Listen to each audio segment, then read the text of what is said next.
reply. And so we just kept on going, and finally got a phone call in. I guess we weren't quite to Joplin. Got a phone call in and asked them where they were, and they said they were about to Rolla. I'm going, really? They had left about midnight. Anyway, they got up there. The trip up was rather uneventful. Got up there, and everybody in the van was dying to have a handy talkie, and they all bought handy talkies. Oh, now, mind you, there's like 10 people in this van. Yeah. On the way back, they had a net within the van on all their handy talkies. The guy that happened to be in the front passenger seat was net control. And they had people, as they're coming back, they had people that heard them and thought that it was some kind of, emergency net or something. And they're all doing it inside this van. They did that all the way back to Oklahoma. Oh my God. Exactly. Oh my God.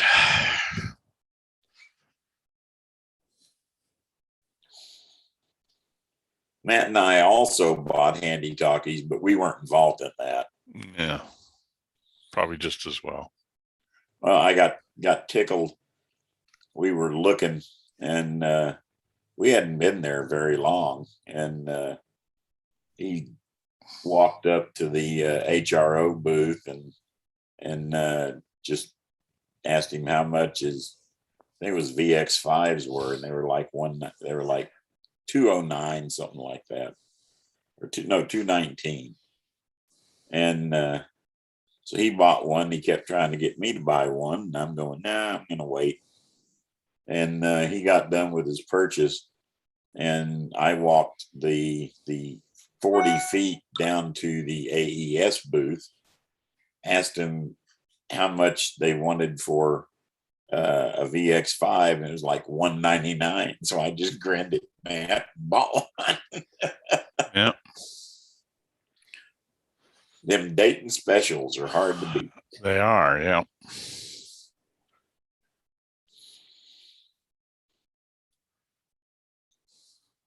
Ooh. Do that. So everybody knows, if they didn't see it, this is live on YouTube now as well. So it's one of our upgraders right there. He got his general the other night. Good. Yes, it was.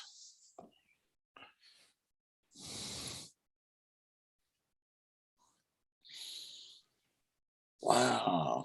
Wayne's as far as you can see.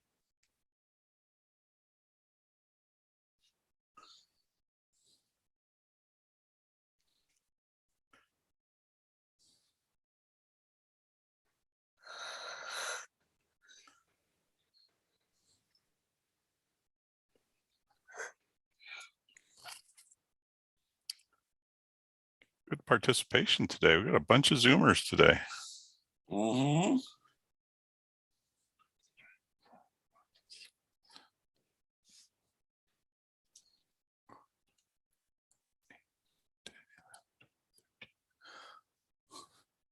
$11 so far.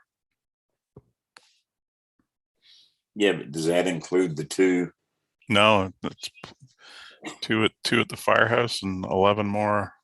Oh, remote. okay, good deal. Good deal. Hey, that's me. That's you. His thing must have gone off. That's weird. Huh.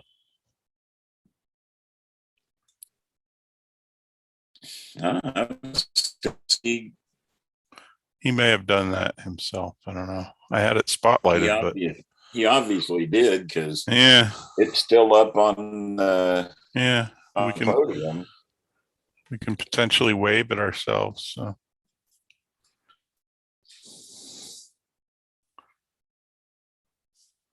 If you just joined, rename your little window there, put your call sign in there so we know who you are if we don't know your name, because there's a bunch where I don't know the name.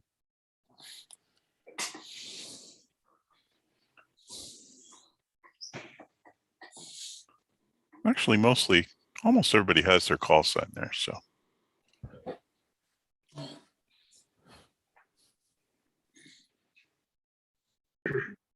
Looks like they got a pretty good turnout there locally.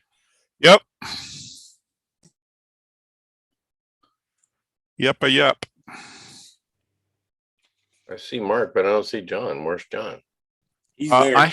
Is he there? I haven't seen him, but yeah, I talked to him. Like I said, Okay.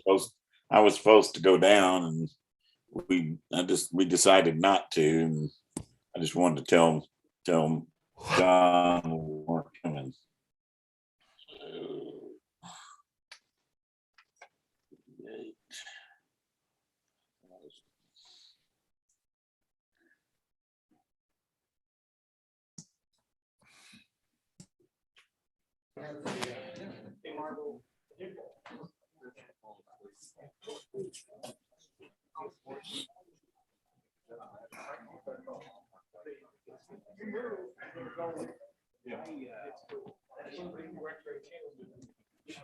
Okay, if everybody will take their seat, we'll get this ball rolling. We got a lot to talk about today, and we got a great presentation.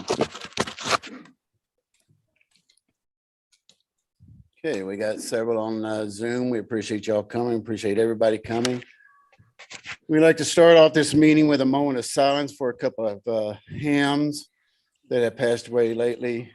Lewis Russell, K85WA, who is a former SCARS member. And I understand he was very well liked. There's a good story about him on the newsletter. Daryl Bream, WA3OPY, who is an OCAPA member. I have personally met Daryl. He's a heck of a nice guy. He will be missed. They will all be missed. So if we could have a moment of silence, please.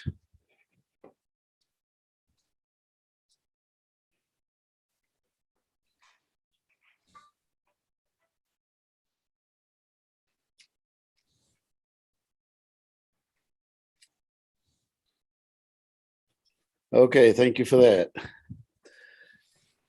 All right, we want to move right on into our presentation as quick as we can. Before we do that, do we have any visitors here today? Yes, sir. Your name and call sign. Okay. N5AUS. Okay. Anybody else? Terry, N5AUS. Thank you, Terry. we have a couple on Zoom that are visitors too. Okay, speak out. Kevin, speak up. Paul, speak up. Hi, everybody. Paul Teal, WB5ANX, Tulsa. Thank you, Paul. Kevin Odell, N0IRW. Also, thank you, Kevin. Mike Rothby, KE5EQC, Aeronautical Center. Oh, Mike. Nice to see you again.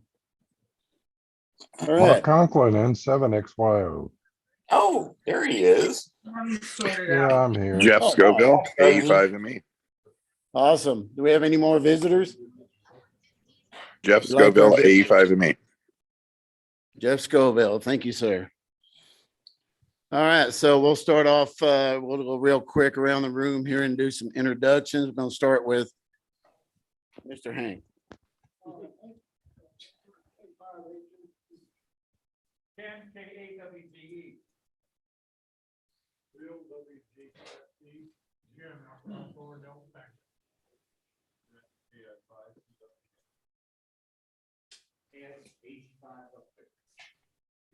WX5 from J5RJO. I'm Jim, W5JLK. Aubrey, KF5DJH.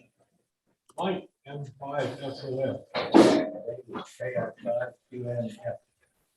Bill, AE5F. Rodney, KF5DJH. Mark, N5AZQ.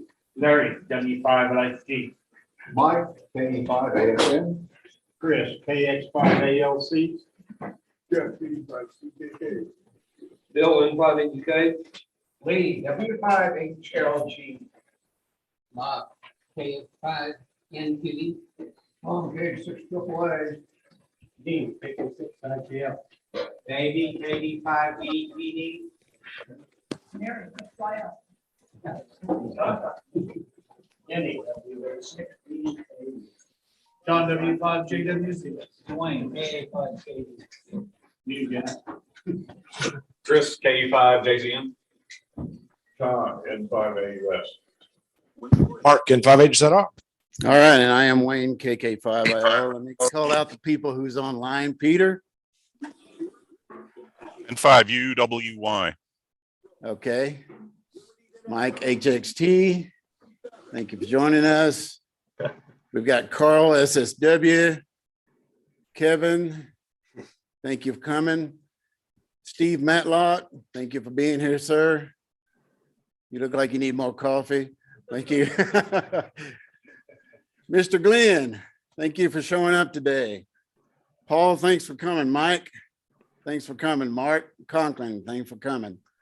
Scott, KE5OOL. That's a cool call sign. And then we got Mr. Scoville here and John, KD5JDW. I haven't seen you in a while. He's still connecting. And then Mr. James Emmon. Did I pronounce that correctly, sir? Yes, you did. All right, thank you. That's all I see online there. John will get connected here in just a second. All right, with that, we're going to move right into our presentation. I'm going to turn the floor over to the other Mark, the alternate Mark here, and he's going to take care of that. Thank you. Morning, I am Mark N5AZQ. I guess you could say the current target or vice president this year. And we're going to start this program this morning. We have some special guests with us this morning. I would like to first introduce our illustrious person here and one of our own members, the Oklahoma section manager, Mr. Mark Klein, N5HZR. Thank you. Yes, and you're all tired of listening to me. Oh, look at that crowd. 3 applauses. I'm so impressed. The 3 guys, a lot. Yeah, a lot. I appreciate it. Maybe it'll encourage you to go on. I get it. Good to see all you here in Zoom and YouTube land. Thank you all for showing up. I am section manager. You have dealt with me for about either 35 years or 6 months, depending on your attitude. I've been here. I've been here 35 years in the ham business and 6 months here as a section manager. And thanks to old Kevin, who's on the Zoom call, who passed the sword to me. So I appreciate that. Not every day, but I appreciate that most days. But the good news is I get to see most of you folks and talk to all of you guys, fine folks. We have with us today our esteemed West Gulf. Let's see, West NATO, West Sharkland. You're going to call it West NATO. It could get pretty close to that. West, yeah, something like that. He's got other names they're thinking about calling it, but the West Gulf Division Director from Austin, Texas. As you saw, no, I had to pay him a lot of money to do that. Yes. Okay, wait, I got to read. Hold on, what you said. Okay, there it is. He's, as I said in the newsletter, he's an engineer and a lawyer from some school south of Dallas. I don't remember what that's one's called. Little tiny school, but he's actually from Austin. He came up to say hi to us. So do we have a mic on him? Yep, we had him good. Come on up, John, and join the crowd. And we will start off today's ARRL session. What do you need is to stand, Mark, for the camera. Okay, there, come on. You're not going to get out of the side of it. Okay. Everything I say you like is my idea. Everything I say that's wrong, it's his. And let me tell you that there are 71 section managers in the United States. For those of you who are new members of the league, you've got 2 divisions of control within the league. You've got the board of directors. It's responsible for financing, policy, and the future. There are 15 directors elected by different states. The West Gulf consists of Oklahoma and Texas, and Oklahoma didn't really want Texas, but you got stuck with us. But below that, the people who are responsible for the day-to-day operation are the section managers. The West Gulf has 4. Oklahoma, because of its size and the number of members, has 1. Him. You can get rid of him, by the way. We can talk about that when he leaves the room. Hey, And you weren't supposed to be listening. And Texas has 3, but there are 71 in the United States. I will tell you that you're lucky to have Mark as your section emergency coordinator and this gentleman as your section manager. They're 2 of the best in the country. And that's saying a lot. Now, I was really impressed with the club's standards until I realized that you were going to let Kevin Odell into this meeting. he paid extra. Yeah, Kevin always does. And by the way, Kevin did an excellent job when he was section manager. You're lucky to have both of them. Did you want to go into any more detail on how the league is structured? We can cover that at another meeting. Yeah, we can probably cover that in a detailed meeting. If Okay. they got questions, we're here Zoom. We're here for Elmer night every Tuesday night so that Okay. we can cover that. The reason we brought that out is that how this league is structured and how it works is extremely complicated, far more complicated than we know. And the issue is, what does my $49 go for? And we can get in that into another meeting because we'll go into great detail on it. Speaking of the board, there's going to be a board meeting in a week. The board of the directors meets twice a year, once in January, once in July. The January meeting is usually the one that deals with more important issues. We've got a lot of things to deal with at this meeting. And I'm not talking loud enough. You're cupping your. You can sit up here. That's okay. No one else wants to be close to Mark or me either.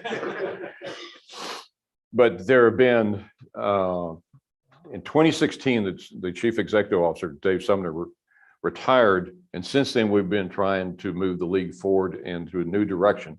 We've got a new chief executive officer, Dave Minster, who is doing his best to put up with the board and get the board going in a new direction to provide more benefits for the members.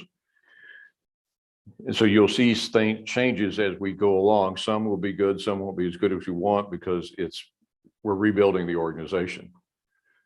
We've got an endowment of $37 million that comes from the donations, like everyone in this room, or from some outside groups. That money is used as a reserve to fund programs that the league wants to develop.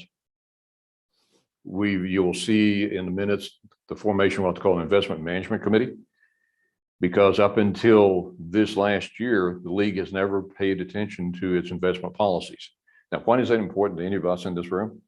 Because if we don't invest that money and do not manage it so that it increases, there won't be any reserves for the future. And we'll talk about why the reserves are important in a minute.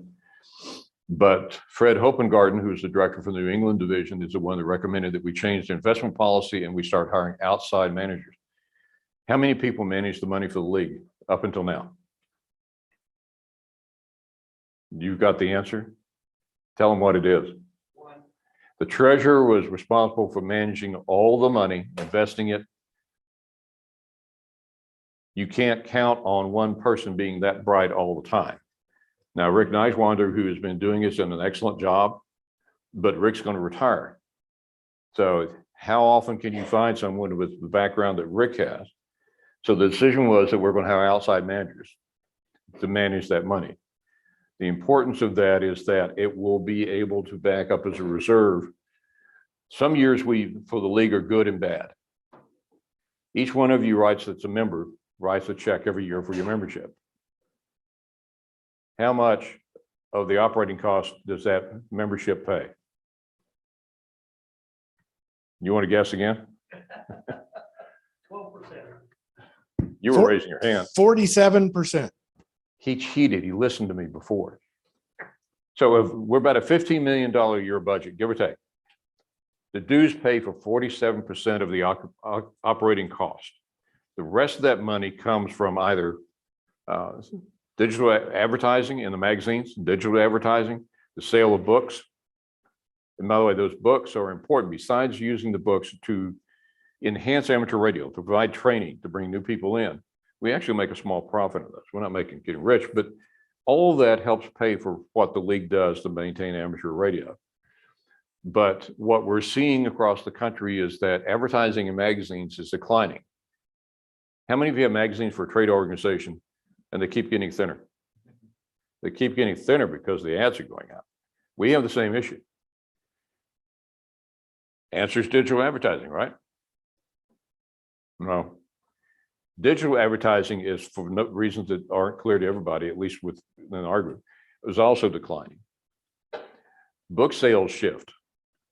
This year, one book is popular. Next year, another book is popular. So we're constantly trying to readjust and ensure that we have a sufficient stream of money coming in to pay for all our costs. So there are years in which we do not cover or bring in enough money to cover those costs. So we're going into a loss situation. We need to have the reserves to cover that until we get back up. Your primary sources of money for the league are the memberships, the ads, digital and print, your books, and the magic one, donations. In any given year, we can count on roughly $1 million in donations from just everybody in the room. $1, $10, $100. If you think your donation's not important, it is. Because if you cut out the individual donations, we're $1 million short every year just to start with. And we can't do that forever. So everyone who gives any amount of money to the league at all is seeing to it the amateur radio stays alive and the league stays alive. So thank you for, if you've made donations and mark your $10,000 donations due at the end of the meeting. You'll take cash, right? Cash, and if the serial numbers are consecutive, we need to talk. Mary said she'd print me some more. Yeah, okay. Actually, Mary would. There are a number of things coming up at this board meeting that will affect where the league goes in the future. As I said, the league meets twice a year right now. There is a proposal that we meet 4 times a year. I will not go into why I think someone's proposing we meet 4 times a year, but it doubles our operating cost. And as much as I like seeing everyone, twice a year, 4 times a year gets a little old, it interferes with what, it will interfere with what staff does. It will interfere with the productivity. Again, that's my view. There are those on the board who thinks meeting 4 times a year will be great. It will enhance efficiency. We'll see how it comes out. The budget gets approved every January. Does anyone know what a budget is? No, we're from Oklahoma. We don't do those. Don't do it in Texas either, trust me. It's a wish list, really. You propose what you think your expenses are going to be, your income is, and this is what we're going to spend for this year based on our estimate of income coming in. It's a wish list, folks, because you can't guarantee it's going to work. We were looking at, in the recent past, suffering $1 million+ loss. Didn't happen. We managed to cover that and remain, it's almost not the right word, but to balance out the books. Because of what's happening, because of COVID, the loss of advertising, because people have cut off advertising, not because they don't like us, it's just across the country, people reduce advertising. We may be looking at a greater loss this year, but we can, when you see this come out in the minutes and the budget that's published, again, because we have the reserves and we're focusing on improving those in the future, we're going to be fine. But you will see an increased push for more donations just to help us meet that requirement. And I'm going to come back. I want to talk about the EC committee when we get to the end. You're going to receive from both he and I an email within about 48 hours to participate in a survey. How many of you participate in field day? The rules changed for the last couple of years, right? The survey is going out to ask the membership, what do you think about those rule changes? Should we keep them, assuming COVID's going away, or should we retain them? So it's going out to all the membership. Is important because the Programs and Services Committee is trying to determine whether or not we keep the rules or change them. And when I'm talking about program and services, there are 3 committees that operate the league. Programs and Services, which does contesting, DXing, handles all exam, the VECs, everything except emergency communications and support for the clubs. Prior to July of this year, PSC did it all. If you went to a PSC meeting, and the people on the committee, by the way, work very hard. Mike Ritz is the chairman out of Northwest Division. There's only so many minutes in a meeting. If you went to a 2-hour meeting, even though Mike did his best to cover everything, you'd end up with 5 to 15 minutes to focused on support for clubs and emergency communications, areas and NTS. Not enough time to do it. So in order to bring more support for the clubs, to bring support back to areas and NTS, which has been lacking for decades, we created a committee with a long name called Emergency Communications, because it's focused on that, and Field Services Committee. What it means is that committee is now responsible for providing support for the clubs, developing new programs for the clubs, because there's been a lack of support for the clubs over the last decade, and helping section managers, section emergency coordinators, NTS. That support hasn't been there either. The committee, if you read the minutes of the actual motion that created it, it's 2.5 pages long because it has to cover so much. That level of support hasn't existed for the clubs and field service, section managers, areas, and NTS probably for 20 years. And it shows in the field. If every one of you who's an officer of a club, how much new things have you gotten from the league? How much? Yeah, it's kind of got quiet there, didn't you? That's the problem across the country. The backbone of the league sits in this room. If the clubs disappear, amateur radio is gone, folks.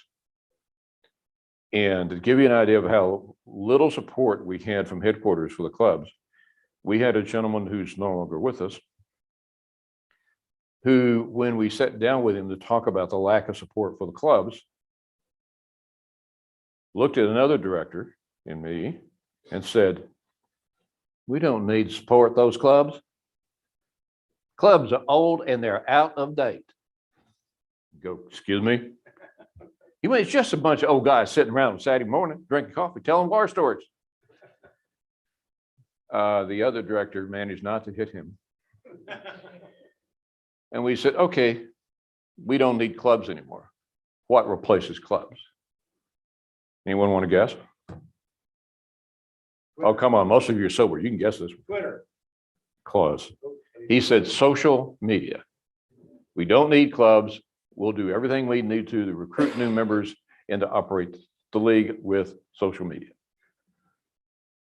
My response and the other director's response was not printable. What we recommended, or what I persuaded the board to approve at the next board meeting, was the creation of a national club coordinator whose responsibility is to come back to the clubs and go, what do you need? What do we need to do to help you expand your club, bring in new members, keep the ones you've got, get rid of people like Mark? That position hasn't been filled yet, but that position also didn't have direct support from any of the committees. That's the reason we created ECFSC. Yes, and by the way, if you can say that 3 times in a row without being drunk, you get a prize. No, you're on the committee. Pardon? You're on the committee. I'm one of the founders of the committee. We spent 3 years trying to create this committee to bring support back to clubs and to field service. One of the first steps was to create a position called Director of Emergency Management. Before that, there was a staff person at headquarters, and he was what do they call him? Emergency management something. And David Woolweaver, the former director, and I sat down with him one day and said, "We want to make certain you're getting all the support you need. Are they letting you take CommT classes, CommL classes, Oxcom classes?" Each question we asked got exactly the same response. He backed up in his chair, and he kept backing up until he ran into the wall. And he finally said, "All I'm supposed to do is go to Hamfest." That was the level of support that we had.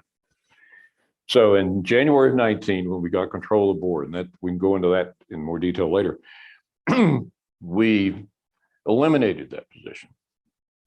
And we created a position called Director of Emergency Management. That person reports directly to the CEO. That person reports directly to David Minster now. And the first person we hired in that job was Paul Gilbert, who had been the South Texas section manager. For health reasons, Paul had to resign.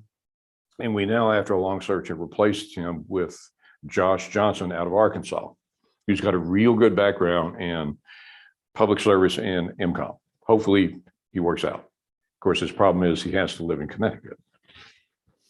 And he may run screaming from there in about 6 months. But in order to get support back into the field, support areas and NTS, and as you know, we exist for two reasons. One of those reasons, for the reason amateur radio still exists, is to provide a voluntary, free emergency communication service in the event of emergencies. If we don't have people who know how to do it, or we're not bringing support to you in the field, that's not going to happen. And if we don't do what we're statutorily required to do, we're going to disappear. Someone will go take away our frequencies. So we created that position, and then the effort was to create a committee that would provide support to the CEO, to the new EMD director, and come up with new programs, modify existing programs, find out what you want, not what we want, what you want, what you need, and then see to it's implemented. And since it was formed, actually came in existence in July, it's still forming, it's still running. The list that we have created, which is input from section managers across the country and from club presidents, depending on which list you look at, is 3 to 5 pages long, small print, by the way. So it's a long list of things that the committee is going to be focused on for doing for the future to bring support to the clubs and to the section manager. You got a comment on that? No, it's a good list. We all got together in our division and came up with a good list based on the information from clubs in Oklahoma. And the good thing is you're starting to see a little of that stuff work out of headquarters. You know, the ball turns slowly, but it's a snowball coming downhill is what I hope will keeps coming at us with more and more good out of that, and we'll start attacking some of those list items. And we've hired some new people to provide support at headquarters. Everyone who is involved in field service knows Steve Ewald, but we also hired Mike Walters, who was formerly the section emergency coordinator for Connecticut, and he's running most of the meetings now with the section managers. Am I correct? Yes, they're doing a monthly meeting and with all of us, and then with the divisions a little bit more frequently. But yeah, that's working out really nice. So again, everyone's trying to get the new footing to see what we need to do to support the field. There's a risk to what we've just done, though. You have 15 people in the boardroom, 15 different backgrounds, kind of 15 different interests. The committee I've just talked about that we spent 3 years working to get created, and that reason we created it came from input from the clubs, from section managers, from NTS, and from government agencies. After all that work, after we created it in July, there's a motion on the floor for consideration at the January board meeting. If it passes, it will gut the committee. The committee is charged with creating, modifying, advising on programs. The same thing that PSC, the Programs and Services Committee, does. There are those who wish to eliminate the committee's ability to innovate, create, or modify anything. And we don't know if they've got enough votes to do it. But think about it. We spent 3 years creating a committee to support clubs, and there's now a motion to kill the committee. Yes. Why would they do that? What would be the point of them doing that? It sounds to me like that's like step backwards and not forwards. It's a step backwards. Why would they do that? League politics. Say again? League politics. I'll accept that. That's about the politest version. You're stepping into my fiefdom. Say again. You're stepping into my fiefdom. There is a nastier version than that, but it's close enough. Well, yeah, I'm on Zoom, so you know. Yeah, well, Kevin and I get kind of ranked occasionally, but He's correct. He's correct. It's politics. And we have asked for a basis for it. Why are you proposing to do this? And no one on the committee, and by the way, the people on the concurrent committee are the director for the Delta Division, David Norris, the vice director for the Northwest Division, Mark Tharp, the vice director for West Gulf, Lee Cooper, the director for the Atlantic Division, Tom Abernathy, the vice director for the Southeast Division, Jim Schilling, and the director for the Hudson Division, Rhea Jarman. None of us have been contacted to ask for input on that motion. It was just filed. His version is a polite version. Your question is valid. What the motion would do is leave the committee in existence, but let it sit there and do nothing but we would advise. The league has spent 20 years of permitting headquarters to have full control of where we go with regard to support for the clubs, areas, and NTS. How much support have you gotten out of that? How much support have you gotten out of that? Yeah, nothing until recently. Yeah. So if we go back to the past, and I will assure you that the conversation regarding this motion is going to be a lot harsher than I'm being in this meeting. But to have created it after all the work and input from the people we've gotten from the field and from inside the board, and now I'll use the words of a newly elected director. The newly elected director from another division called up and went, "Why are they doing this?" He said, "That motion guts the committee." He's dead right. It kills it. So if that happens, we're going to tell you, but I don't know if they've got enough votes to do it, but they are dead serious about doing it. And Kevin's version of internal politics, again, that's a polite version. Your question about the individual motivations, I have a pretty good idea why, but I'll be polite and not discuss them here. I'll talk to you later. But feel the politics is a good reason to do it. Yes. Does money impact this decision at all? Would you save money or lose money? Or is that even important? The short answer is no. The committee is, the league exists with PSC, handles, like I said, DX contesting, handles all of the ECs and everything related to that. You've got the A&F committee, administration and finance, who's supposed to oversee administration of the building and the employees and be responsible for overseeing the finances. The other committee that exists was the executive committee. I'm a member of that committee. PSC and A&F are appointed by the president. The EC is elected by the board itself. The EC's authority is to deal with matters that come up between the board meetings. If it can be deferred to the board meetings, it gets deferred. If it has to be done right now, then the EC will deal with it. There are other committees that are what we call ancillary committees that are created to do just a particular research job or be responsible for a particular area. But the organizational structure that's filed with the state of Connecticut was PSC and A&F, but the EC FSC committee becomes a third operational committee. And those are the committees through which the future is determined and the operations are run. So does it cost any more for the committee to exist or not? No, not really. You may spend a little money on meetings or something like that, but that's a rounding error. Can I ask the committee creates, and it will, like I said, we've got a 3 to 5 page list, depending on whether it's his list or somebody else's list in that committee.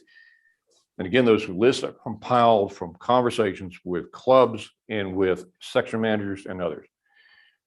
If those programs or if we create a program and we recommend it be adopted by the board or be implemented by headquarters, will that cost money? Sure. But progress always costs money, but there's no major cost tied to this committee. Can I ask a related question? Yes, sir. There's been some turnover recently on the board with some interesting election results. Is that going to affect how this how this pans out? If you're asking, will the election, back up, the directors, 5 directors out of the 15 stand for election every year. There were elections this year, 2 director positions changed. The New England division and the Roanoke division. Roanoke is basically Carolinas, call it that. It's a few more states. And New England sounds like we say it's New Hampshire, Vermont, Massachusetts, Maine.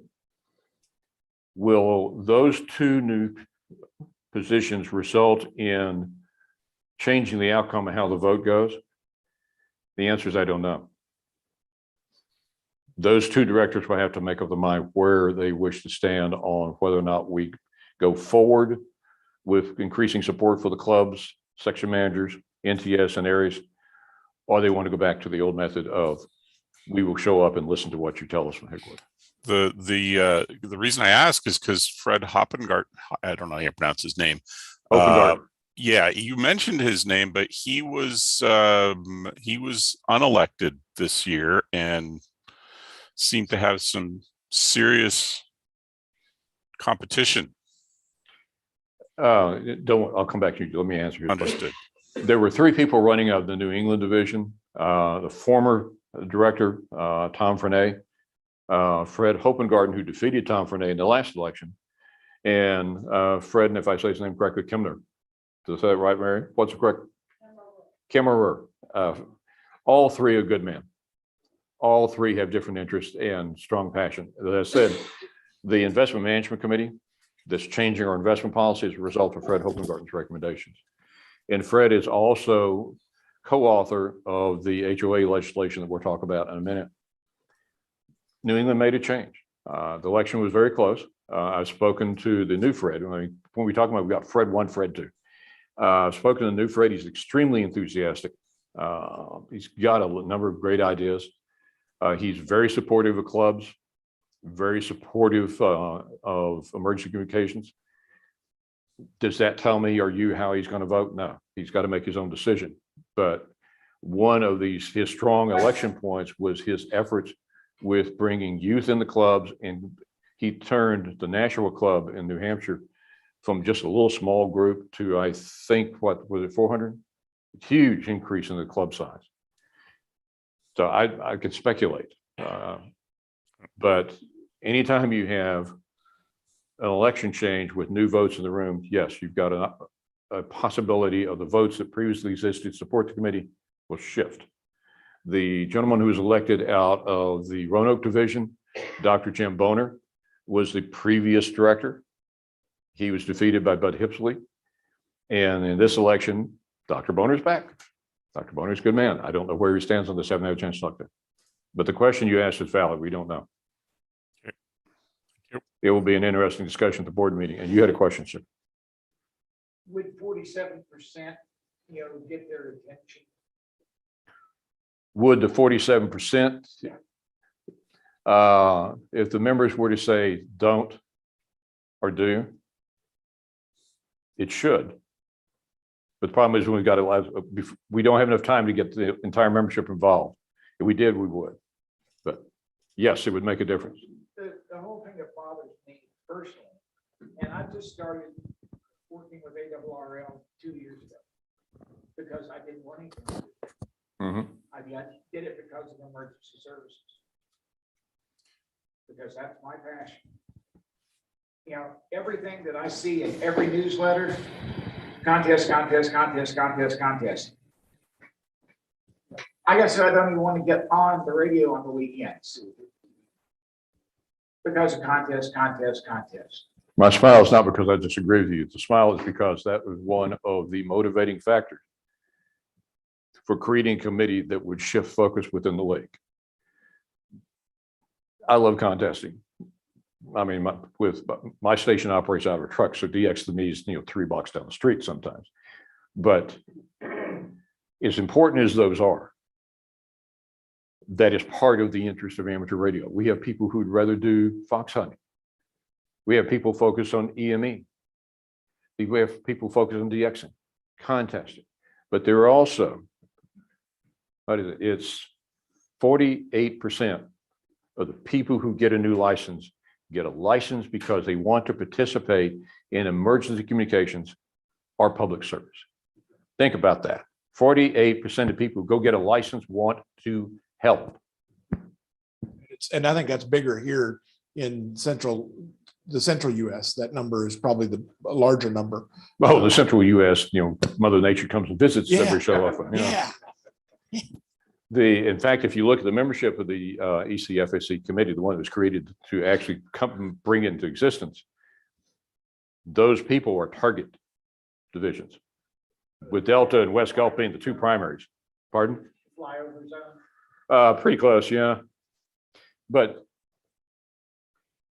if you're correct about what you would see in QST, Lee Cooper, who was South Texas section manager, I think, for 300 years, and other members of the committee have been arguing that we should create a section within QST that focuses on emergency communications, areas, NTS, racing, everything else. We have not been able to get there yet. I'm not going to tell you it's not going to happen, but that's been a concern that those who are interested in it don't have anything in the magazine they can look at. Nothing that keeps people up to date. We can do some of that through the section manager sending out newsletters. By the way, did you get an email from me? Have you seen these things? They're in text. 1980s text. We don't have a system that permits him or me or the other section managers or the directors to send an email that you normally get from whoever in the world that's an HTML email. We can't send attachments out to you. That's how far back we are on some of this. But that is one of the items that's listed on that long list of things to get done, is to try and provide either through a separate magazine or through a section within QST or a section within the magazine on the air, more information, more reporting on areas, NTS, everything connected to it. As you know, a couple of years ago, because of Mark, this club was a Ham-Beach Club of the Year. Yes. And one of the reasons was because of our focus on emergency service. That's right. I mean, that's, I was fortunate enough to be president that year, but that's not just me. It was a whole club is interested in taking care of the community. We do things like every week, we do siren checks.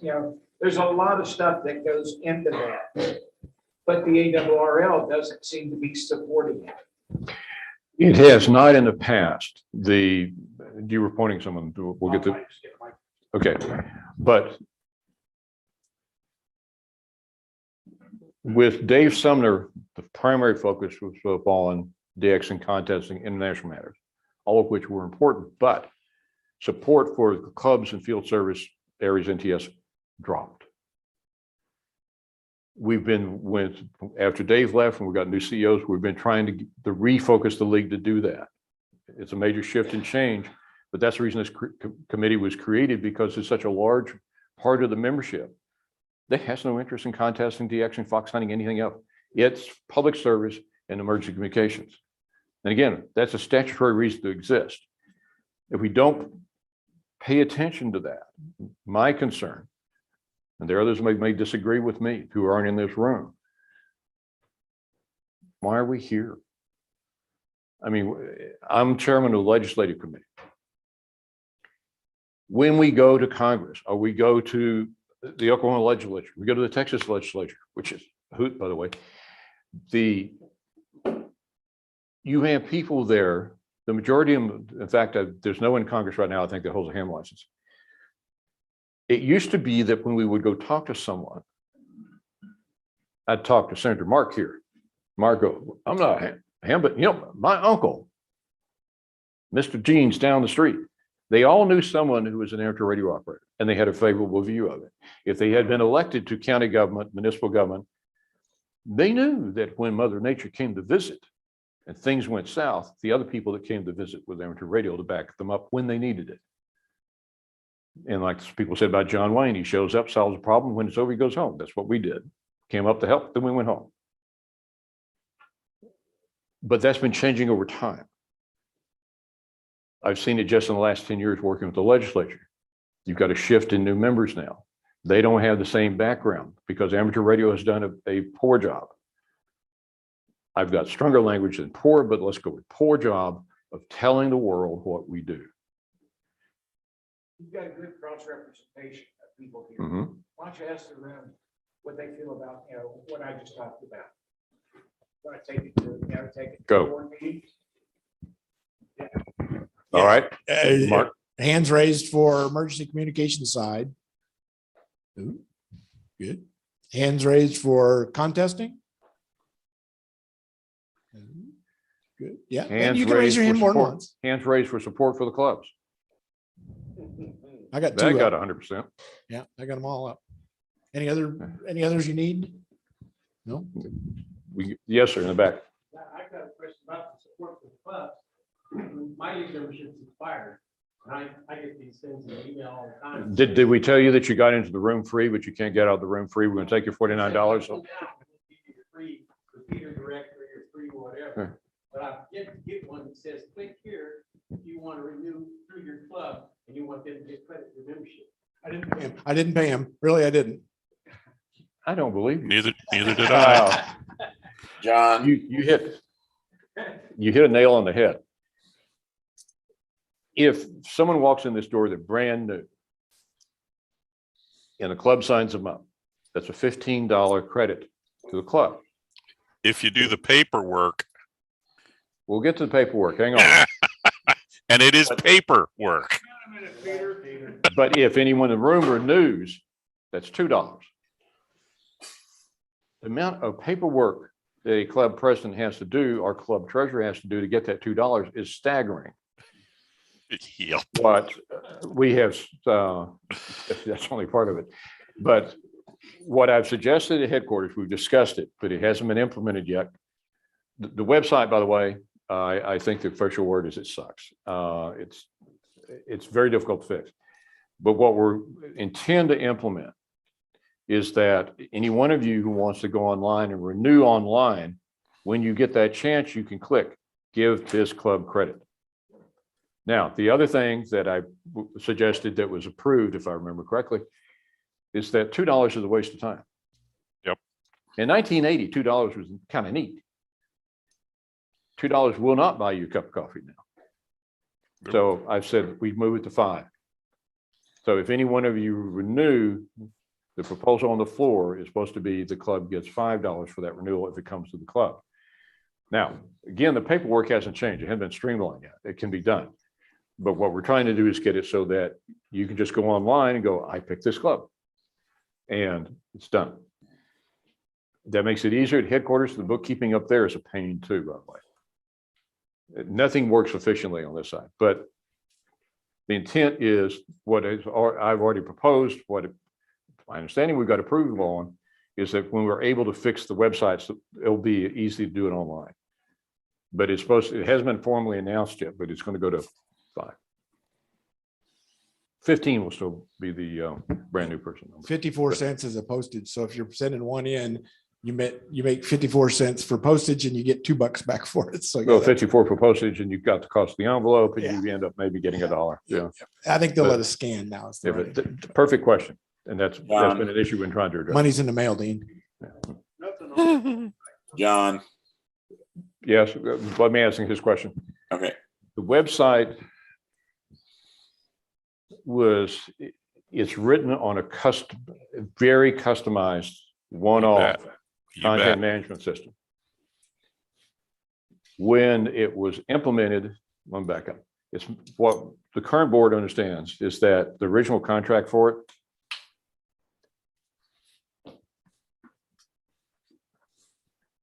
was on one sheet of paper, and it was a bid sheet. It had no deliverables, no requirements for this section of that. It's the reason it collapsed the first time it was opened up. The company that wrote it has abandoned the program. Yeah. Everything's hard coded, so it's difficult to modify anything. We've already had a discussion that we're going to we're going to create a new website with a modern content management system. It's on the list of things to do. We first have to raise the funding to do that. we spent, if I remember correctly, the cost of the website with staff time and what we paid the group known as Fathom was about $750,000. It doesn't work. The search engine,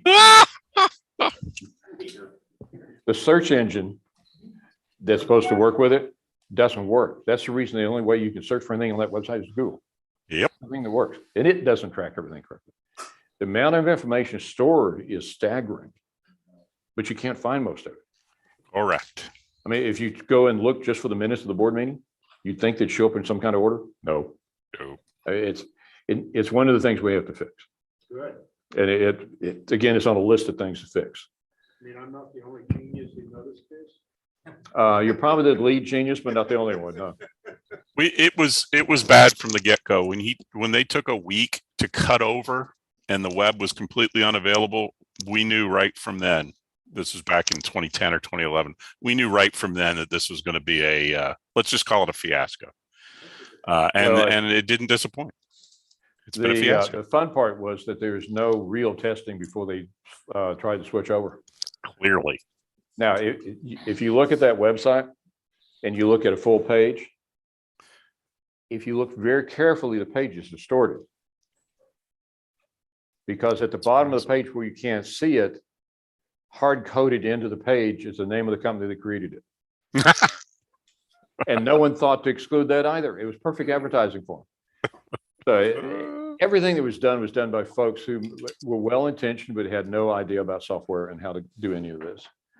And I have to say, guided by a board who was the same, right? I mean, there was nobody on the board at that time that had any clue.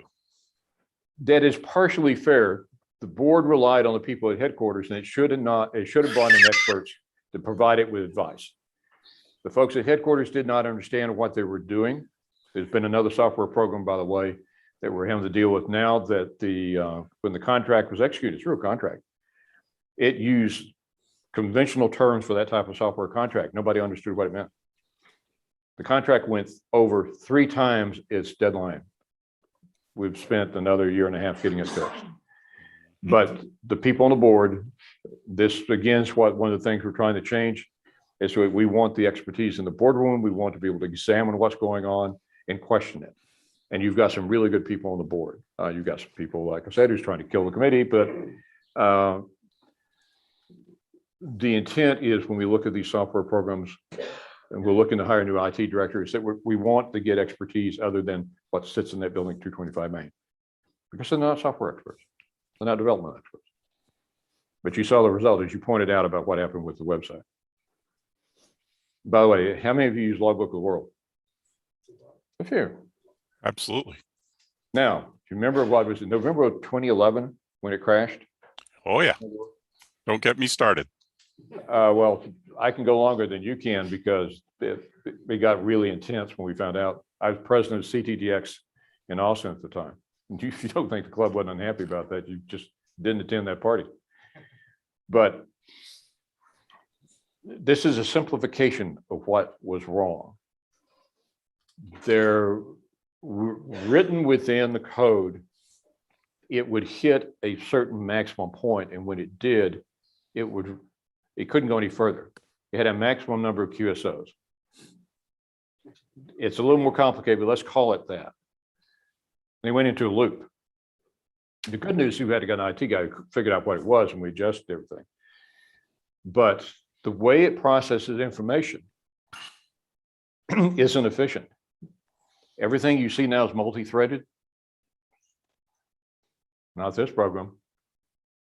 When it gets your information, it processes it through every award, through every possible application it could have. And when it's done, it starts over again with his. So we can't, the current, and there, by the way, there's a serious, intense disagreement.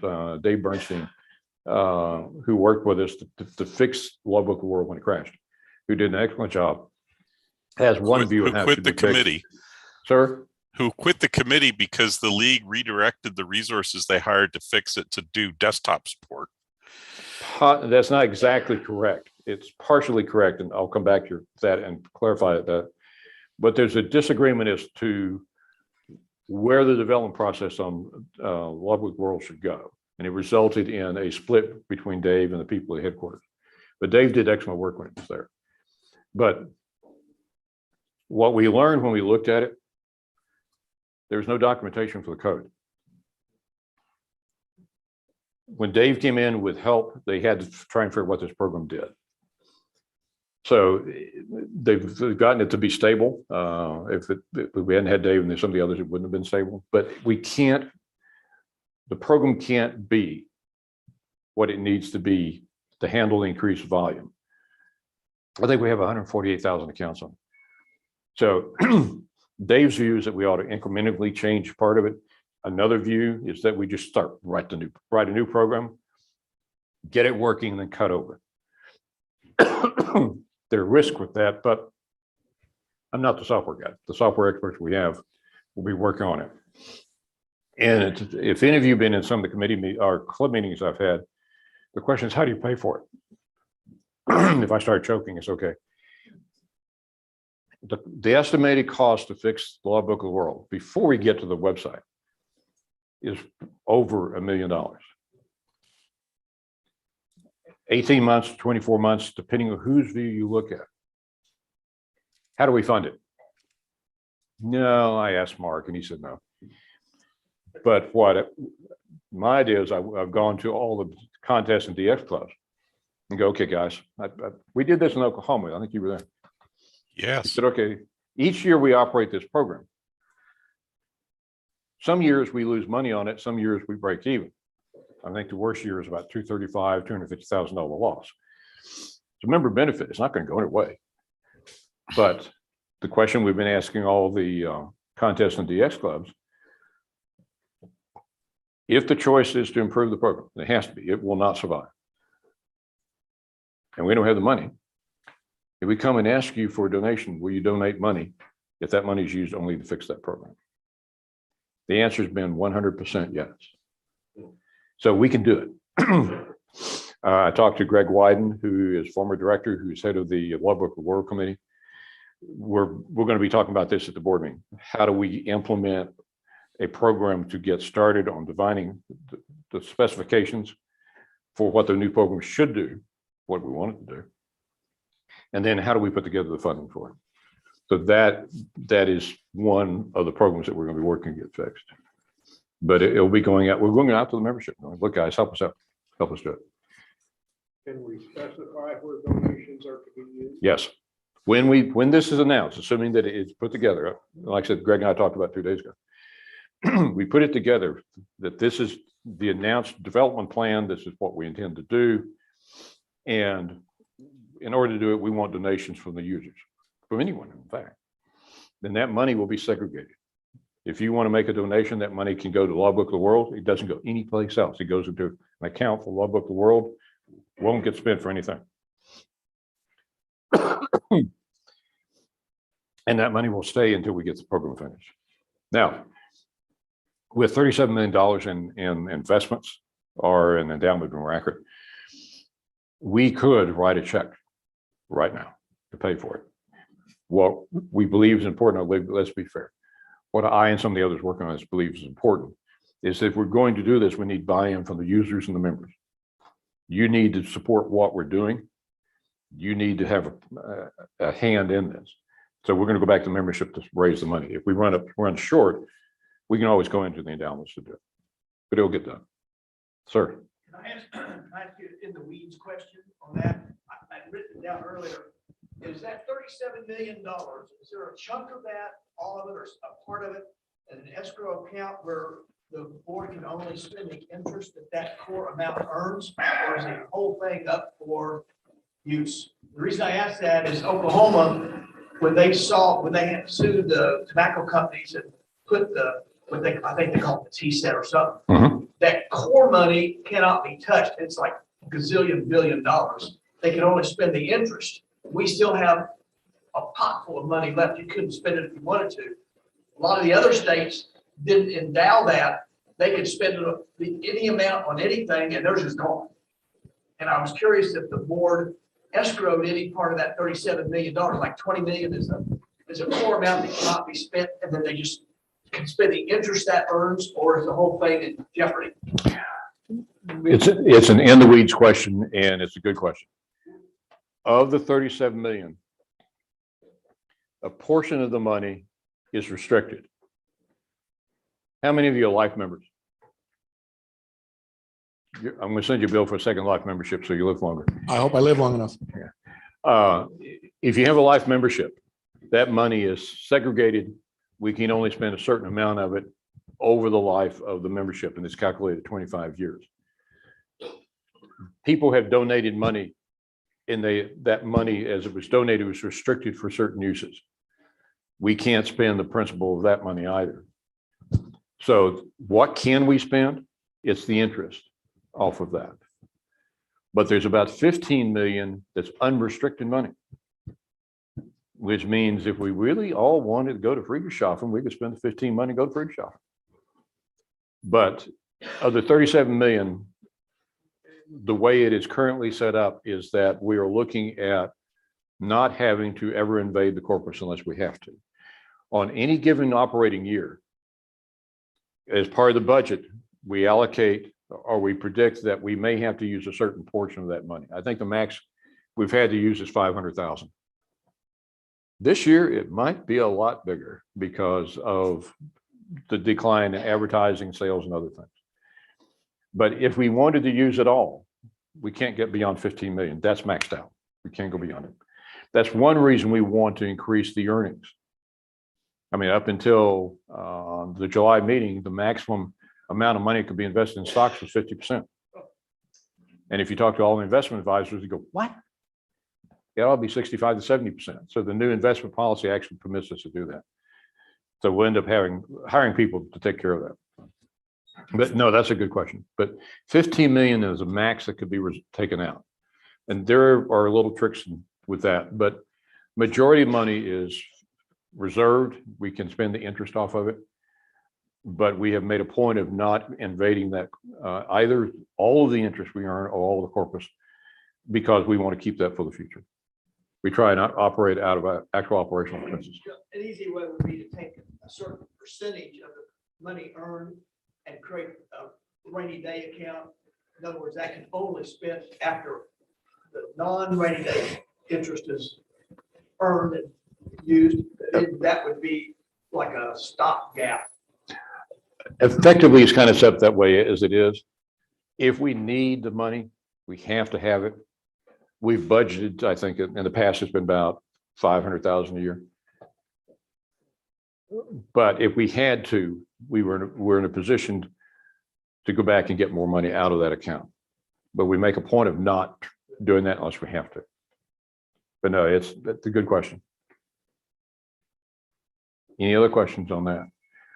On the website, that's a question again. We don't have the money allocated to fix it. It's going to take several $1 million to fix it. I'm not a software guy, you are, but he tells me that's not an unreasonable set of numbers to look at. We haven't started yet because we haven't worked out how we're going to fund it, but it has to get done. It's crippling to us. I mean, if you try to order something through the store, it gets interesting. How's that ARRL forklift working? That was Haven't been in prominently the warehouse, so I can't tell you how it's working. They won't let me near it. It was prominently mentioned one day on the website, and I thought, man, if they've got a forklift in 2022, they're doing it wrong. Well, we have a warehouse. I know. Everything that's shipped out of headquarters goes through that warehouse. I know. That's wrong. Well, we have looked at fulfillment companies that if you run a large company with large shipments of products, you can pre-position the products, say at UPS or FedEx, and they will go in the cage, get it, package it, ship it out. We've looked at doing that with what we have to ship out. The numbers don't work for us. Our volume is not enough to justify the cost to do that. Okay. We wish, but no. In fact, that's been recommended several times, and each time it's been looked at, it just doesn't work. We're actually looking at perhaps purchasing our own warehouse. We lease this one. We're looking at purchasing it, but wow. Now, let me ask you a question. It's 10:34. We can keep talking for a long time. How far you want to go? I'd probably entertain questions and see where we're needing to go. Let me cover two things that are important. The $35 fee. How many of y'all paid it yet? Not yet. The $35 fee that was implemented by Congress, well, no, that's not fair. Congress passed what's known as the Ray Baum Act in 2018 that told the FCC to set the fees for licensing for everybody, not just amateur radio. The FCC proposed $50. We fought it. It's down to $35. They haven't implemented it. Part of the authorization for that says that you can't implement it until you do certain things with your database. Because you've got to be able to let people online pay for it, and you've got to be able, when they pass an exam, to give them notice when they're supposed to pay their fee. The software doesn't exist yet. We talked to 4 days ago, talked to our general counsel, FCC counsel, to be more accurate. And there's no word out of the FCC when they're going to be able to do it. We thought they were going to implement it by February. Not going to happen. It will be at least 6 months, could be a year before that fee's ever implemented. And we're still arguing that they ought to go away. So we haven't given up on it. Let's talk about the HOA legislation for a second. How many of you know that we've been trying to get rid of private land use restrictions on amateur radio? 2014, a bill was filed that was called Arpa, Amateur Radio Parody Act. No, I didn't create that name. The bill was a PRB1 bill that mirrored the PRB1 language from the FCC, and Oklahoma and Texas both have a PRB1 statute that says if you're a city or county, you have to reasonably accommodate amateur radio and must use the minimal restrictions to accomplish your goals. That bill unfortunately morphed in January 2016 into an entirely different bill. It was written by the HOAs. The people we had, our general counsel at the time, who's no longer with us, our lobbyist, and other people inside the boardroom who didn't have any background in legislation or law, sat down with the HOAs and went, what do y'all want? Well, I can tell you what the HOAs want. We fight them in Texas House all the time. They effectively wrote that bill. Had it passed as it was rewritten, you could have wiped out amateur radio throughout the country because you had never, ever gotten an antenna in. We don't be in jail. You'd be sharing my cell, by the way. If you're in an HOA, if you're not in an HOA, it doesn't apply. Here's a key catch of what they wrote. The bill said Congress is going to direct the FCC. These are the parameters. Those parameters were what the HOAs wanted. Okie dokie. It passes. You violate the HOA restriction that they were permitted to adopt. What did you really do? You violated an FCC regulation because they wrote the regulations to permit the HOAs to do this.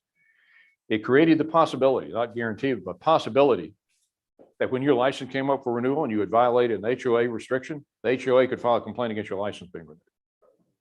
Far-fetched? You don't know HOAs. They're vicious. But the bill was so bad that those of us who had dealt with this tried to argue that we should stop and start over again and fix it. No one would listen. So in January of 19, we managed to shift 4 positions on the board. David Woolweaver stepped down as director. I became director. I think the first thing we did was fire the general counsel. Then we fired the lobbyist, and then we withdrew the bill. We've now rewritten that legislation. We've been looking for sponsors since then. We've got a number of congressmen and senators who have indicated they will support the bill. We hope to be able to get the bill filed within, well, we're planning on by this week, but we're just the administrative side of getting this done at Congress is fun. If we stay on time by February, we hope to have the bill filed. If you ask what's in the bill, we haven't disclosed it. The decision was made by the board, let me think, 2 years ago. that although the board has seen the language, we're not going to disclose it because we don't want the HOAs to know what we're going to put on the table once it's there. But if the bill were to pass as we drafted it, you get to put up exterior antennas, wires, verticals, and towers. It doesn't have to be a flagpole. Actually, one of the provisions permits flagpoles, yes. Permits, but that's in addition to. It's in addition to, what the bill will do is it does not permit the HOAs to define what you put up. And trust me, they're going to fight hammer and claw, tooth and nail over that one. Yes, sir. Do you have any idea how many ham operators there are on the hill? Zero. Now, what's interesting is when you call a congressman or a senator, rarely do you ever get to talk to them. You talk to the staff, chief of staff, legislative director, whatever. We've had at least 2, maybe 3 legislative directors ask us, how do they get their ham license? They're not the congressman, not the senator, but the staff is looking at doing this. And you have a number of staff members that are extremely supportive of radio, and that's very important. But no one elected that we know of. If only there was a book that would help them get through that, If there only was a book, yes. or videos. It's out By of the print, way, Mark. I brought to him to distribute to not only this club, but other clubs, a bunch of technicians manuals to help you all get some more members. So that is something to look forward to. When that happens, you will see a major campaign like the last time coming back to the members to ask you for help. Because if I go to Senator Mark and go, I want you to support the bill, what Senator Mark wants to know, since he's from Oklahoma, is how many people in Oklahoma really want me to pass this?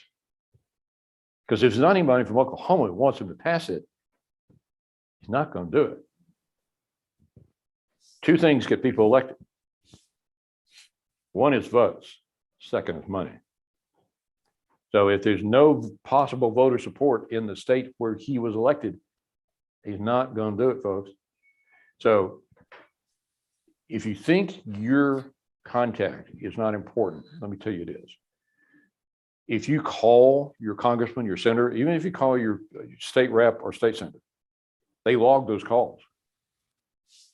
Who are you? Are you in my district? They'll talk to you if you're not. What's the issue you're calling on? Because that tells them that there's constituent support or opposition to this. If the entire state says, I don't want this, like we just voted a while ago about, do we support the ECFFC? Okay, they're not going to do it. If the entire state says do it, they probably will. So we'll be asking you to make phone calls and send emails. 10 years ago, it'd be send a fax because they didn't read emails. Now they don't read faxes, they read the emails. Can you mail a letter? Sure you can. It goes to a postal facility, stays there for 6 weeks before it ever gets sent to them because they're concerned about anthrax and everything else. So it'll be an email campaign and a telephone campaign. And they will pay attention to it. Sir. A while back, not the last couple of years, but I had a senator's office tell me that every handwritten letter that they get, not, typed, but a handwritten letter they get counts for 2,800 votes. That's an interesting comment. The only reason we're talking about we'll be doing phone calls and emails is we've got a 6-week delay. It doesn't mean you can't send a letter. You can actually send a fax. But they have said, telling us they're paying attention to the email. But if he's correct, if you send a letter, it just won't show up for about 6 weeks because they run them to the processing facility. They actually think we don't like Congress. Yes. Each bill has to have a sponsor. How do you figure out who you go to try and sponsor the bill? You go up to a door and, Congressman, here's who we're with. Here's what we'd like for you to do. There's no congressmen or senators, other hands? None, 0. Not anymore. No, we had one. I think he's retired now. Doesn't mean they're hostile to us. They just don't know. They may have some knowledge of amateur radio. They want to know, again, do my constituents support it? Who are the people who are opposing it? What consequences will there be? And the HOAs are well organized. They have multiple lobbyists. Not one, we've got one. They have multiple. And the people they hire are good. They're really good at what they do. And what they will do is go tell Senator Mark over here, if you pass this bill, we're going to put 5,000 people on your doorstep. And they will have people write letters. They will have people make phone calls, just like we're doing. They'll try and bury him with, quote, constituent opposition. Comes down to who puts the most pressure on, who's most convincing. We've got a really good argument for what we're doing. Anyone have a satellite dish on their house? Okay. Prior to 96, you were criminals because the HOAs prohibited it, satellite dishes. They also prohibited TV antennas. They also prohibited any type of antenna for wireless broadband. Well, it's a national prerogative or plan now that we're going to have national broadband or broadband everywhere.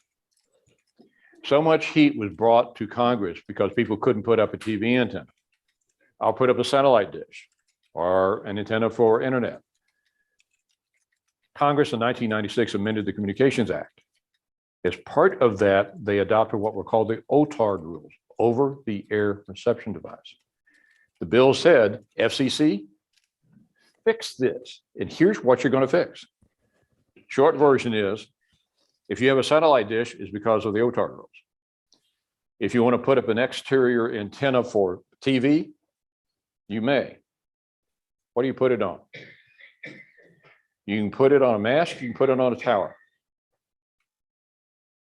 If you want an antenna for internet, what are you going to put it on? Mast, tower. If you want to have satellite dish, tower for TV antenna, anything else, you don't have to ask the HOA for permission. The OTARD rules took away from the HOAs the ability to require you to get permission. And if you have a fight with them about that satellite dish, you have the right to have the FCC hear it. Not a local court, not their board of directors. It goes to the FCC. By the way, the FCC, so far as we know, has crushed every HOA that's come to it. But those rules were done to fix exterior antennas for everything else but amateur radio. If what we're told is true, folks at the ARL were told that they should get involved in the OTARD rules and see to it amateur radio was included, and they ignored it. That's what we're told. We weren't there, but it's what we're told. But we now have to go back and fix it. So you can put up a Roan 25 in your backyard if you can meet the qualifications on the OTARD and put a TV antenna on it. No one can say anything. No one's HOA can.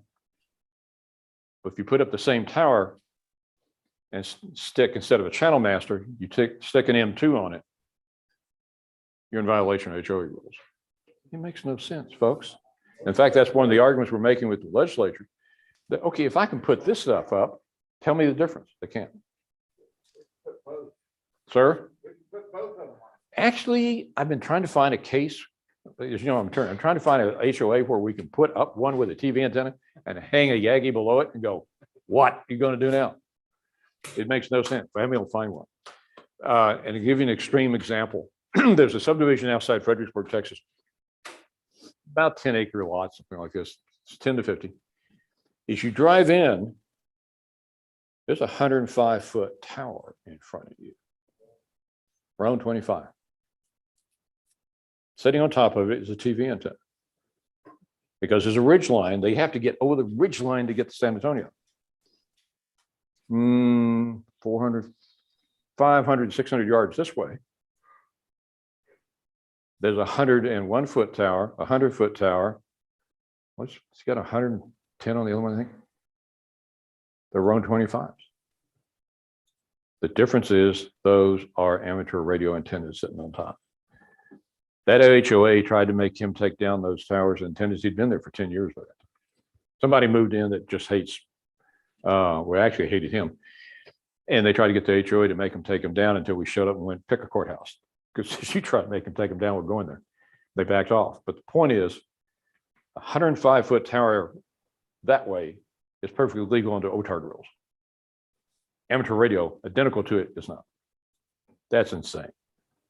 So that's where we, sir? Totally. Anything else you want to cover? What we want to do is open this up to questions, because I know he can talk forever, so can I, because there's so much going on and there's enough passion to back it up. So ask questions. What do y'all want to hear? What do you want us to do that we're not doing? Other than get rid of him. Hank? Hank? Yes, sir. I'm a member of HOA, and one of the reasons, the HOA gets antennas because they believe, and I agree, that it could affect the value of your house. Let's say that you had a $400,000 house, $200,000 house, and somebody next door can put up an antenna, 100-foot antenna, TV or otherwise. And you have a buyer that comes by there. I know I personally would not want to buy a house next to a 105-foot tower, because it distracts from the aesthetics of the neighborhood. They sound persnickety or whatever you want to call it. So you're talking about dollars and cents about how to resell your house. You get really concerned more than your ham radio benefit. So I would not be for the provision to allow antennas of any size higher than your house in the backyard. That's a reasonable position for you to take because you believe that. Here's what's interesting. When we introduced legislation in Texas, that was the argument that was made. It will destroy the value of the homes in the subdivision. Well, aesthetics was a separate argument. And aesthetics translates this, it's ugly. That's the way the HOA is running. We brought in the lead tax appraiser for Harris County. I mean, Houston kind of occupies as much space as some states. He came in and said, when we evaluate the values for houses, we do not take into account the existence of the antennas, TV, satellite, amateur, because it has no effect on the value of the homes. Well, hang on, let me finish, because this is testimony into the legislature. What we established through sales records, we just picked a subdivision, and we went through year by year for the homes that were sold next to fill in the blank, TV antennas, amateur. We targeted amateur for obvious reason. The home values did not decrease. They kept increasing along with the rest of the neighborhood. So he's got a house, he's got an amateur antenna, and he's got the house next door. He's got the one across the street. No effect on the market value. They keep going up. If the market value is going to go down, it's going down because of outside factors. I understand your concern, and there are people who would not move in next to him because they don't like the tower or the antenna. I mean, it could be a hex beam sitting on top of a roof. It could be a flagpole. There are people who will not. You are correct. There are people who won't buy that house. But is it universal? Respectfully, no, it's not. Can you, by market value, show that it has a impact? No, you can't. We've done it too many times. I wouldn't buy it. I say, right, save my life. I would just say, it depends on the neighborhood. You're in a top level, let's say you've got $500,000 house or whatever. Or say you've got one neighbor that moves in and decides to stick it up there. You probably get everybody in an HOA, and you can argue not in my HOA. Hell, the guy tried to put power, what do you call it? Solar panels? Solar panels on the backside of it. HOA moved against it because it would screw up the value that everybody voted for. Tell them to call me. I'll sue them, because here's what's happened. We put a bill in. I can't speak for Oklahoma because I don't know where the solar legislation is. In Texas, because we want, in a part of amateur radio bills, electricity goes out. You got to have power somewhere. Our argument was we should be able to put in outside generators, and I don't mean the little ones at Home Depot. I'm talking about the ones the size of this table, and solar. The HOAs made the same argument. They're ugly. Now, the better argument they made, the one that we loved when we were at the legislature. Yeah, but here's what we did. Their best argument, by the way, was that solar panels were noisy. I'm not kidding you. They made it. It's in a committee hearing. They kill birds too? Well, they said it would blind Miss Wilkins across the street with the sun shining on the solar panels. California, Florida, keep going down the list of states. If you build a state building, county building, city building, you will put solar on the building or you're not going to get permits. Now, they have also mandated that for all homes built after a certain date, again, particularly Florida and California, that you will put solar on the houses. You don't get an option as a builder, you put it on there. Now, will that detract from the value of the home? We're skipping aesthetics for a moment. Would I want to live next to a house with solar panels? Wouldn't bother me a bit. But somebody else might not like them because they don't like the way they look. Again, you know, it's an eye of the beholder. But the bill we passed in Texas said, we don't care what regulation you as an HOA put on the solar panels. You can say that they have to be below the ridge line of the roof. They have to be parallel to the roof. The metal surrounding the panels has to be of a certain color. But here's a kill shot. Yeah.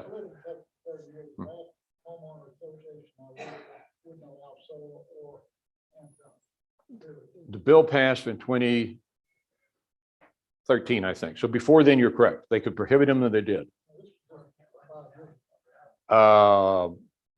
Someone missed it. The lawyer, the advising homeowner missed it. Because here's the key to solar panels in Texas. And I think this is similar to California. I know because we modeled on California. You can put any regulation on the solar panels that you want, except you cannot regulate the location such that it will reduce the efficiency by more than 10%. Now, if the solar panel isn't facing south, it drops 10% the moment you move it. So we wrote that into the bill and said, we don't care what else you do, because it killed any attempt they did to try and fix it. So it's solar panels, religious symbols on doors, whatever. Again, it's HOA's opposing. And I'm sorry, I keep talking. I'll come to you in a second. You weren't through yet, sir. I'm sorry. Yeah, I got another question, has nothing to do with that. Has to do with contest. Yes. Is there any way, I've asked ARL to do this in the past and just kind of get it. Is there any way that during contesting they can limit some of the frequencies that you can, on the weekends, you can at least communicate and allocate maybe like 7.1 to 7.2 contest number, 7.2 to 7.3 for non-contesting? It has been proposed. If it's a local contest, a statewide, I'm sorry, a US contest, okay, you pass the rule. What do you do about the foreigners? That's our problem. People who are not in the United States, people calling from DX locations, can't fix it. They've been suggested, and it's been looked at by every DX and contest group we've got. They've consulted with people overseas, and there's no way we control it.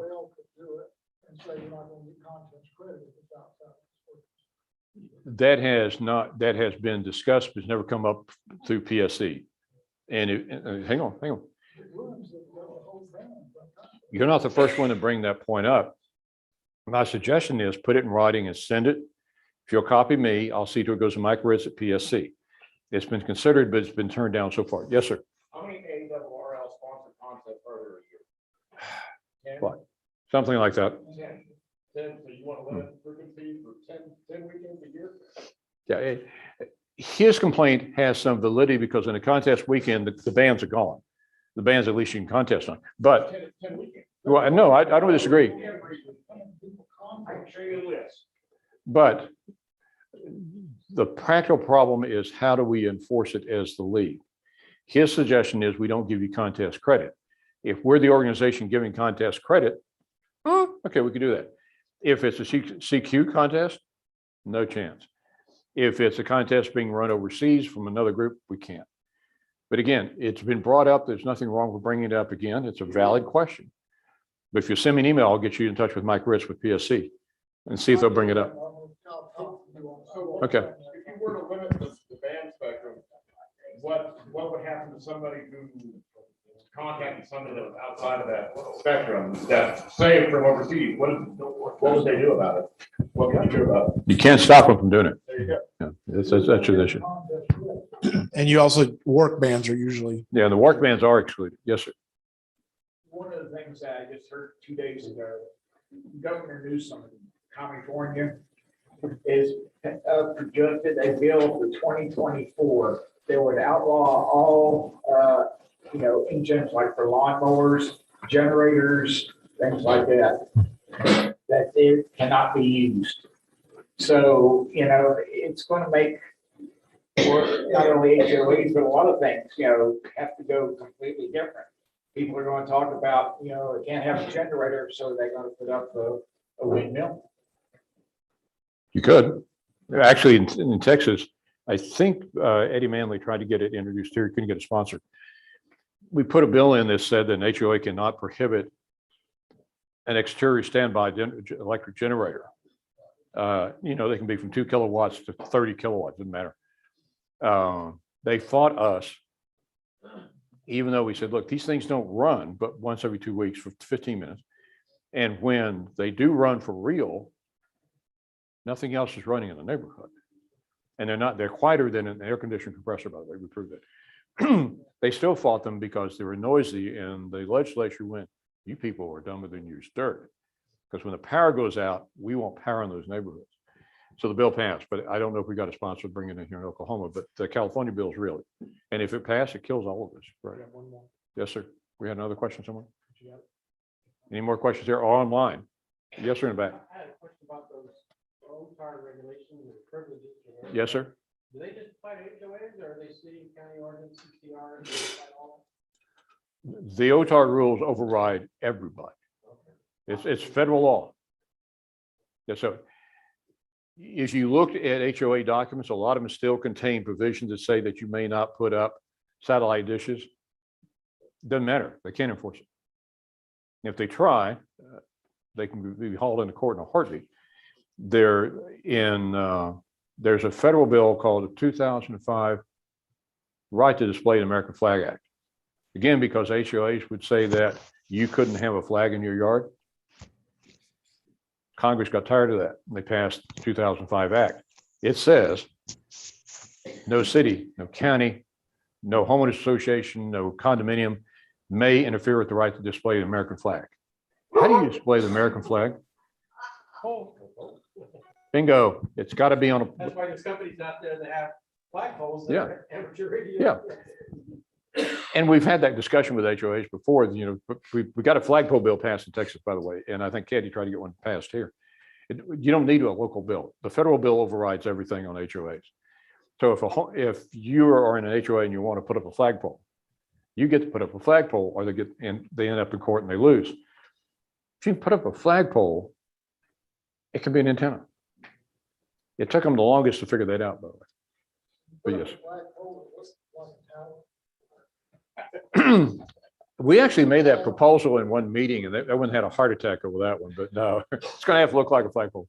Yes, sir. Any more questions? let's go one more and then let's hold. He'll be around here afterwards, and go ahead and hit Mike. Okay, John. Yes, sir. You speak a couple of years ago on spectrum defense and artwork. I was wondering, where is spectrum defense on your things to do list? It's at the top of the list. We have a lot of things at the top of the list, but one of the reasons that the ARL exists, or ought to exist, is to protect what I call the gold in the bank, which are the frequencies assigned to it. The Congress has been, as part of a long-running program, ordering the FCC to start selling off frequencies. That's the reason we're fighting with them with 3.3 to 3.5. The first round they did to sell out for 5G, we were secondary to the military, and they took us off secondary. We're still arguing with them to fix that. There's a bill called HR 5378 filed by a gentleman out of Pennsylvania. It proposes to sell another block of frequency. We've caught that one. We're in the committee hearing, and we're arguing as part of the bill that comes out is that they're going to sell it. We're not going to stop that. But we're arguing that they will order the FCC to leave us as secondary. So this gentleman has a cell phone company. It covers all of Western Oklahoma. Those frequencies aren't being used in Eastern Oklahoma. Okay, why can't we keep using them as amateur radio because we're not interfering? What we're asking for is that to the extent that those frequencies are not being used, they won't be used for 2 to 3 years once they're sold. And to the extent that we do not interfere, because on secondary basis, the rules on us are we can use it unless we interfere. If we interfere, we have to stop. We want the same rules for 5G because there are large portions of the country where these frequencies are never going to be used, or they'll be so sparse. Unless you have 25,000 watts, you can't interfere with the thing. So we've refocused going to Congress rather than going just to the FCC. So we're trying to get the bill passed. It is a constant problem we have because people are always asking for standby temporary authorization to use part of our bands for this or that. So it's our FCC counsel, David Siddall, is watching this every day of the week. It will never stop, by the way. They're never, ever going to stop trying to give away the frequencies. We got one off the online, which was a good question from Paul Teal. Top 3 or 4 things the league should or will be hitting during 2022. Everything I discussed. Everything he discussed. Okay. Yeah. It's all important. We don't have the luxury. We should not have the luxury. The league doesn't. If it wishes to represent everyone in this room, if it wishes to address all the possible things we can do that benefit all our members, are the threats. We can't really put anything on a back burner. Obviously, something will get a little bit more focused on any given day, but everything we've discussed is that important. With that, I'm going to pull the plug and say John and Mary will be here for a while, and you can grab them afterwards. Otherwise, N5AUS, look him up. You'll be able to see him. Appreciate your time, sir. Thanks, John. N5AUS at N5AUS.com works. So if you've got a question, complaint, send the complaint to him. But if you've got a question, contact me. I mean, that's the reason we're here. I get paid more if for you the send that compliment. email, I'll get you Mike Rich's address. Mike is currently chairman of PSC. After January, it may shift, but again, it goes to PSC. It's a valid complaint. Thank all of you. Appreciate you putting up with me.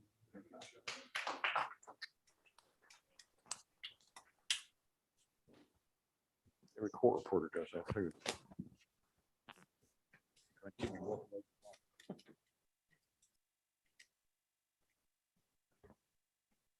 Make sure you're on. Okay, you're on. Mark's going to. Okay, Tom. Oh, yeah. Mark.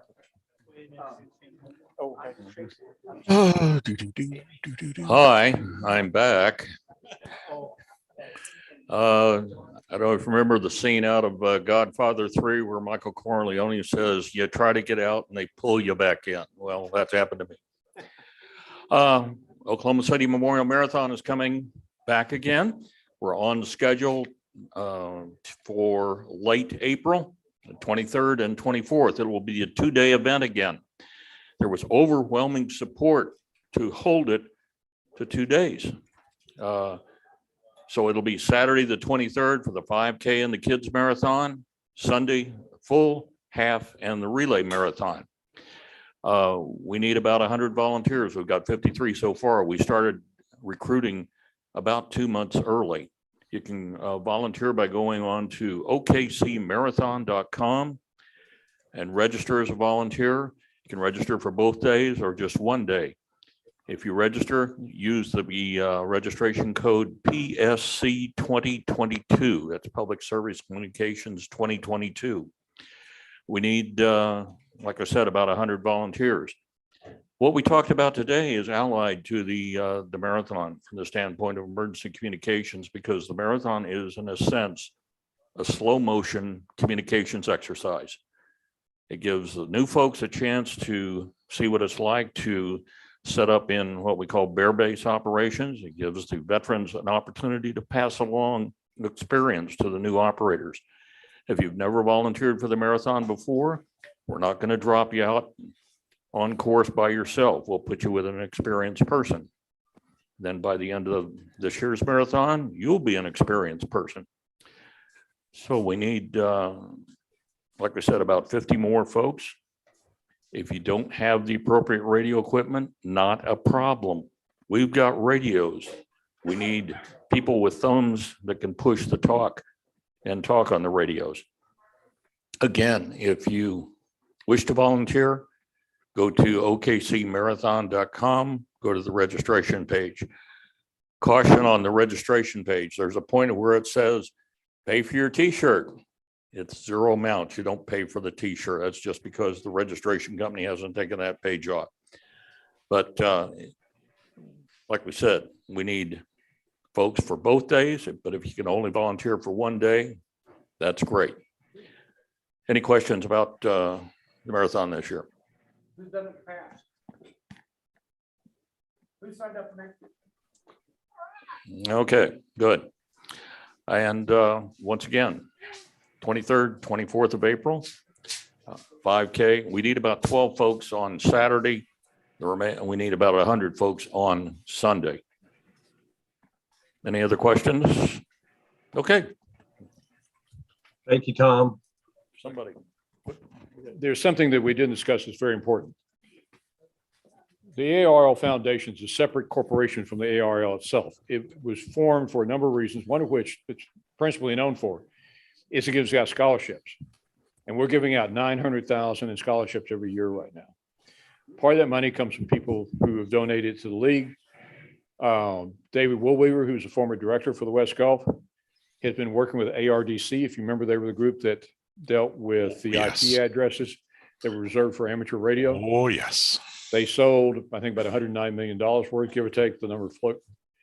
And they are embarked upon, because they earn so much money per year off of that, of seeing to the money goes out into the field for education, for amateur radio and other purposes.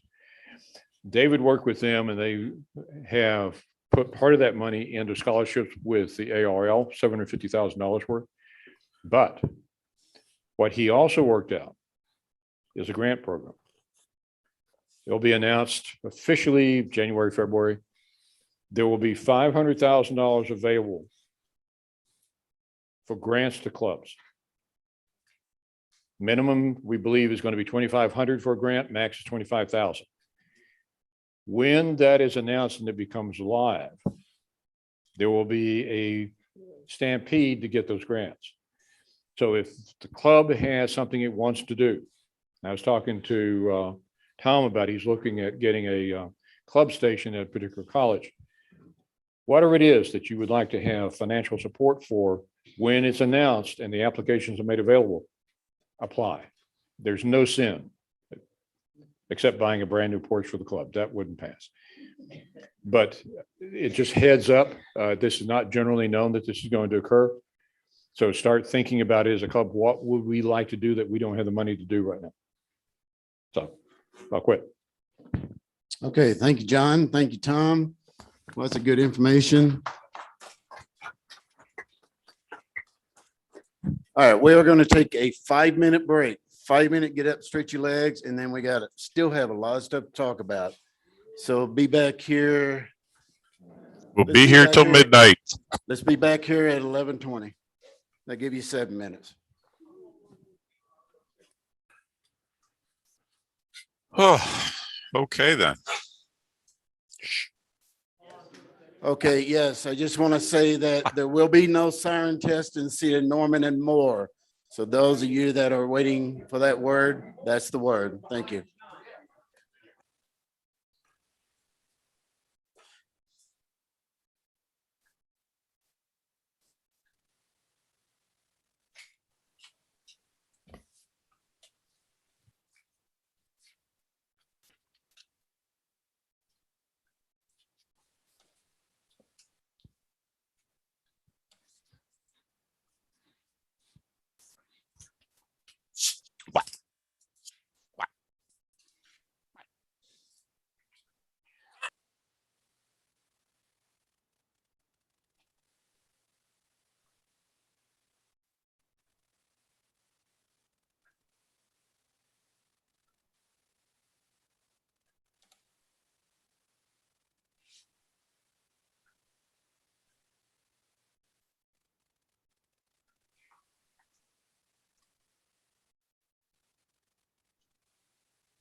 Okay, if everybody will take your seat, we'll get to moving with the meeting. Thank you.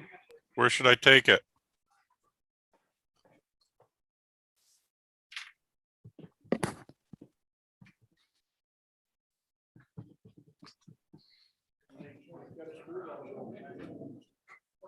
Okay, everybody take your seat, please.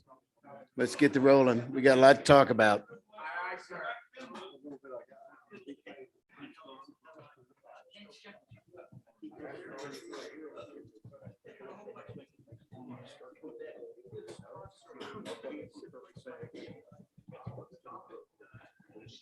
Okay, so we'll still move forward on this. A lot of you have paid your dues today. We appreciate that. Dues are due. $25 for an individual, $26 for a family. And pay Treasurer Larry. You can go on the website and pay with PayPal at w5nor.org/membership. Or you can talk to any of the officers here. We appreciate it. You can bring me cash too. Don't pay Peter anything. Oh, okay. Damn it. Okay, so now we have revamped the website. So the club meetings are now on the website. They're accessible by the website. So go to w5nor.org/minutes. And then you can read the minutes if you're bored. We also have a SCARS YouTube channel. For those you don't know, just search for W5NOR.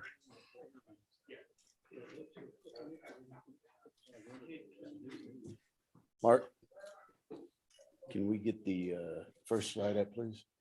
Which slide would you like, sir? The first slide, please. Yours? Oh. Yes. You did. I gave you enough money for a winning ticket. Okay, those of you that are here, Mark is handing out tickets. I don't know what that's all about, but apparently there's something that's going to be a give it away. All right. So what you'll see on the screen right here, we're going to go through this pretty quick. These are your 2022 officers. Of course, myself, Mark Clayton is the vice president, Larry Goodwin, the treasurer, Chris Pate, the secretary. I lost it, Mark.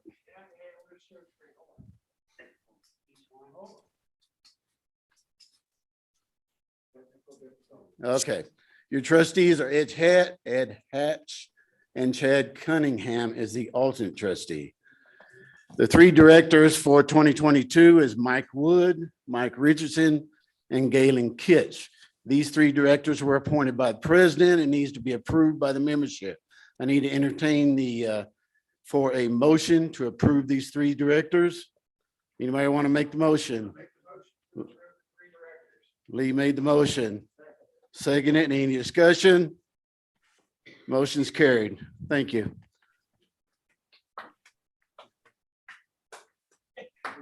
Congratulations to the new directors. You're stuck now. All right.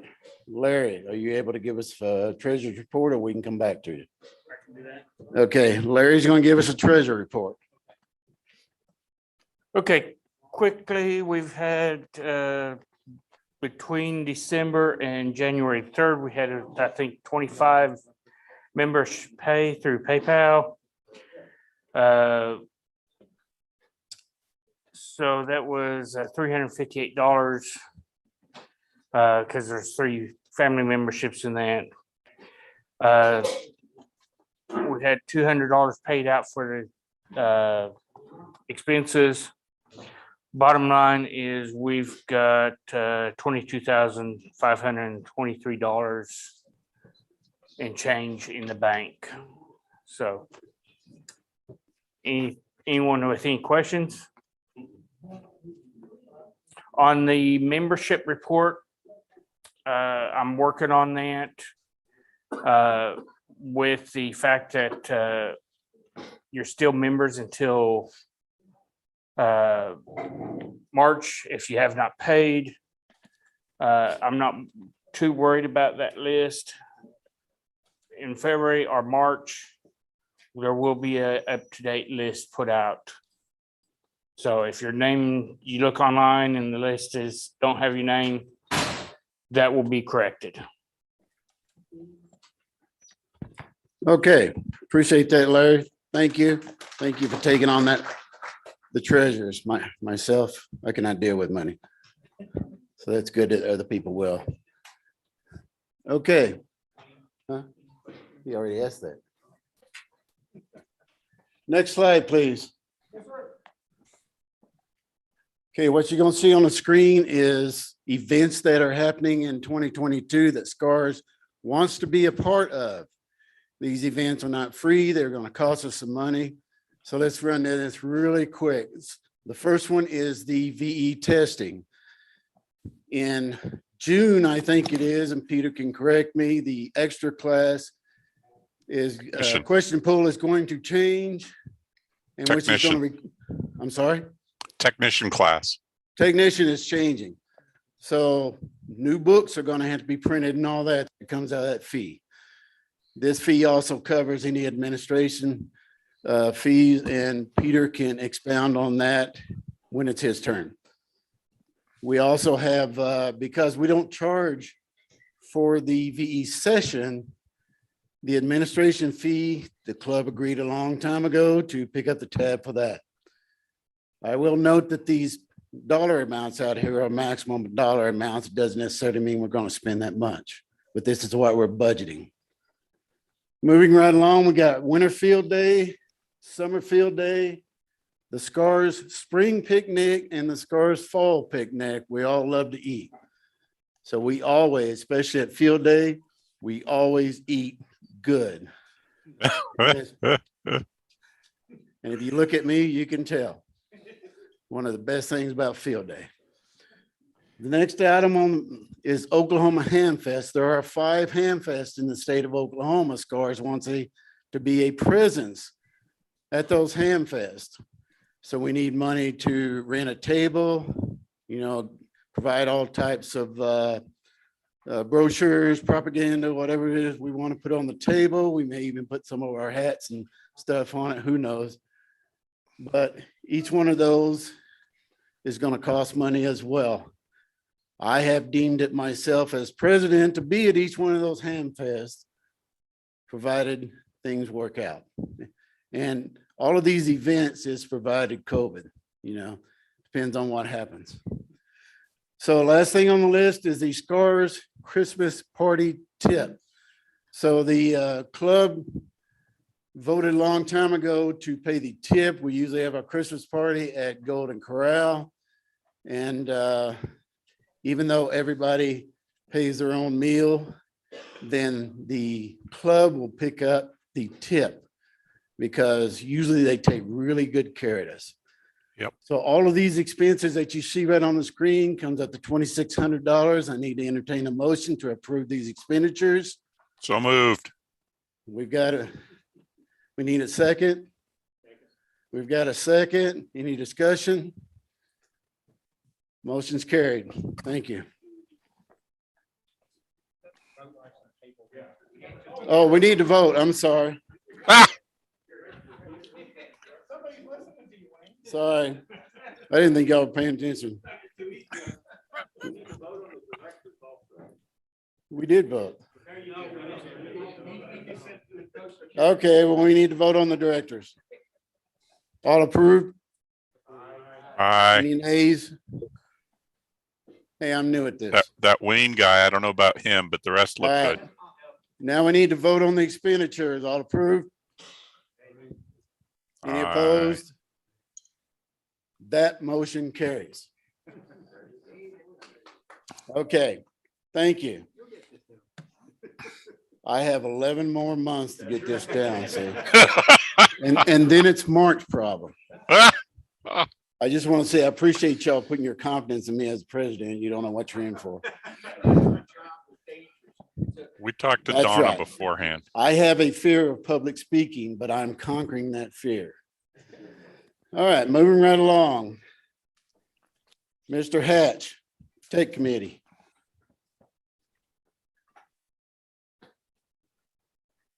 Thank you. Obviously, everything is up and working well. The interesting conversation for this month is the investigation of the dog barking, if you're familiar with it. So the report so far looks like this is actually a recording being played. It's very consistent each time. We won't go into theories on the matrix, but this seems to be a tape being played. If that's the case, we're documenting times. If you hear it, I would love to get a signal report from you. Just email me with the time and a signal report of what you hear and your location. We are narrowing it down somewhat. We'd like to continue to narrow it down so some of us can get our direction finding gear, and we'll find that. But it looks that way, so we probably have a troll. And what's the number one rule of trolls? Don't feed the trolls. Yes, do not feed the trolls. So don't get back on there and start yelling, let the dog out and all that good stuff, because you're giving them exactly what they're looking for. This is on the output frequency, 147.06. It's not on the repeater. So this seems to be on output only. If so, let me know in times, because I've gone back when I check the recordings each time, and so far I have not found time where it's on the repeater. Now, obviously it can happen because I'm not there 24 hours a day. If you catch it, Lee, shoot me an email. So let's kind of narrow this down and see what we can do with finding it. Okay. Other than that, back to you. Appreciate you. Looks like we lost Bill Baker. So we'll come back to that. So Mr. Field's not here, so Galen's with the Aries net. So the club has a series of various nets, one of which is the amateur radio emergency service. The Aries net is conducted on Tuesday nights at 8 o'clock on the 147.06 repeater most of the time. If you're interested in emergency services and serving the community that way, that's the net to participate in. And always be prepared for something new and different. A lot of times it's just roll call check-in, but there's also times that we go to other alternate repeaters, go to input or direct. Sometimes we change up how we do it. So again, if you're interested in emergency services, Tuesday nights, 8 o'clock. Okay, thank you. Is Jim James here? We'll come back to that. Lee with the DMR net. Every Monday night at 8:15 p.m. on Talk Group 3140, we have the statewide DMR Aries net. We try every week. It goes between Mark and myself, and we try every week to have a little training tossed along with it. We're getting great check-ins. We've had up to 41 people check in, not only from Oklahoma, but from all over the United States. So it's going well. Again, Talk Group 3140 DMR at 8:15 p.m. Monday nights. Thank you. All right, thank you, Lee. We appreciate everybody participating in here. We're going to do the 10-meter net. Davey's going to say something about that. Okay, we got our 10-meter net on Wednesday nights, 8 p.m. Central Time on 28445. It's the N5AUS Memorial Net. Come join us. Thank you, Davey. We're going to go around here and talk to Mr. Denny. Mr. Denny is going to talk about the MacNet and the Gossip Net. Okay, pardon my voice, it's been blown apart. Anyhow, the MacNet every morning, except Sunday, 9 o'clock on the repeater. We've been having 25 to occasionally 30 check-ins on it. Heck, come in there, just let us know what's going on. And enjoying the crowd. It only takes about 15 to 20 minutes. There's nothing major on there, but they make announcements or statements or whatever. Now on Tuesday night, following the Aries net is the Gossip Net. That one you can get on there and talk about anything you like. And that too has been running about 20 people or so. You can check in there and just let us know what's going on. Thank you. All right, we appreciate you, Danny. We hope your voice gets better. So let me get on my bicycle and get up here. I want to mention real quick, since Jim is not here, the 6-meter net on Monday at 8 p.m., 50.200 sideband. And then anybody else have a field on that? That's pretty much it. if you got 6 meter capability, then we'd love to have you. Check-ins last week from Virginia or somewhere. All right, had check-ins from Virginia. 4 check-ins also from Virginia. All right, we appreciate that. All right, moving on down. Now, Peter Laws. Peter, talk about SirenNet. The Siren Net is held every Saturday at noon, weather permitting, on the UHF repeater 443.7, 141.3 tone. It's not being held today due to the weather. So Norman and Moore are definitely not testing. The net control operator will be on today at noon to make that announcement for those that aren't on email and whatnot, or that aren't sitting in the room there with you. And we don't really know if Noble or Newcastle will sound, so the net control operator will take care of those reports should they come in. Having a good time. If you live near a siren, you should, if you're not already a spotter for us, please consider it. If you take a look at the scrolling website there, w5nor.org/siren. There are maps on there. You can figure out which siren is nearest to your location. And if you can hear that siren or hear when it doesn't sound reliably, then we could probably use you if the siren's not already taken. We, as I say, pretty much every time I give the opportunity, we don't want reports that say, yeah, I hear sirens. We want reports that say, yes, siren number 54 is sounding or is not sounding. So that's all I have for the Siren Net. I can keep going about other things, but you know. All right, thank you. One at a time. Yeah. So while you're there, talk about the VE. Had a good session on Thursday evening. 2 new hams. One of them's James, is a coworker of mine, and Josh, who some of you know, he's been on a couple of the Elmer Nights already. Both got their tech licenses, so yay. We had a number of people, including Chris, who I know he was in the audience there. I don't know about the other guys, but Chris was in the audience.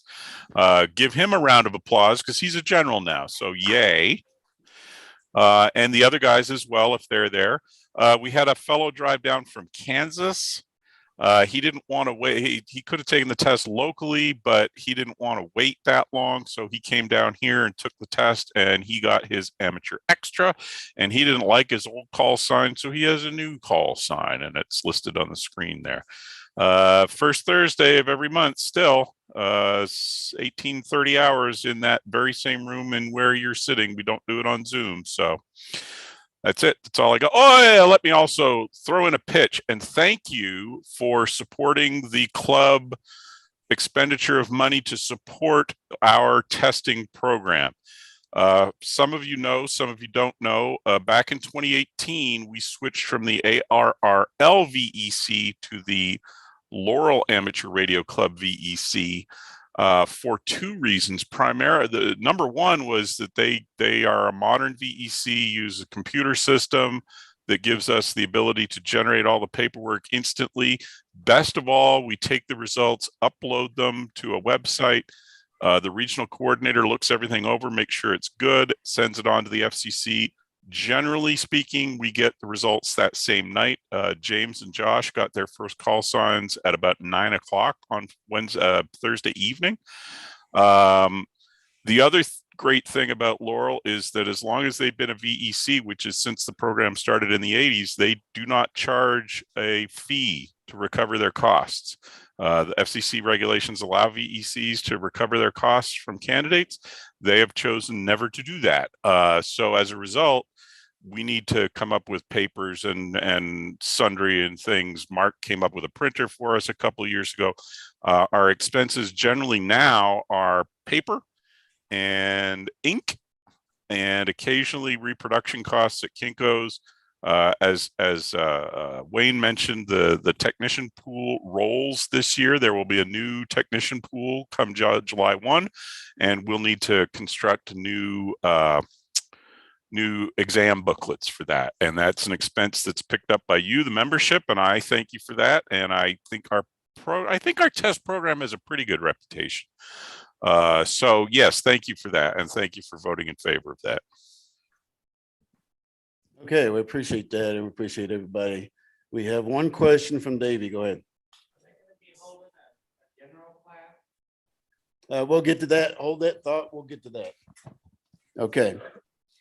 While you're there, Peter, talk about Amazon Smile. Oh, Amazon. Yes, yes. We recently crossed over the $2,000 mark in Amazon Give yourself a free hand. money. Jeff Bezos is, huh? That what was the question? There was no question. I was saying, give us all a hand. Oh, yeah. Because that's all you guys, right? So there's two programs that SCARS participates in. We participated in something called Amazon Affiliates since 2009. We have links on the VE page to various and sundry study manuals. If you click on that link and you buy the thing, we get a little tiny percentage. You don't see it on your bill. It comes out of Jeff Bezos' pocket. He doesn't notice because he has $200 billion. We also, so we do pretty well on that one. They changed the rules apparently without really telling anybody a few years ago. It used to be that when you clicked on that link and got the little code that said give money to SCARS, it didn't actually matter what you bought. We would get a cut of it. So we did a couple times. I'm looking at the numbers here. We got like $55 one time because somebody would go on there and, like buy a car or something, and we get a tiny cut of that. They stopped doing that, but then they started doing that again, just like in 2021. So we're making money on that again. Now, the other big thing is Amazon Smile, which is a dedicated charity donation thing. If you go to smile.amazon.com instead of just amazon.com, it's going to prompt you to choose a charity. We are a tax exempt charity under 501c3 of the IRS regulations. You can designate us, or you can designate your favorite charity if you'd rather.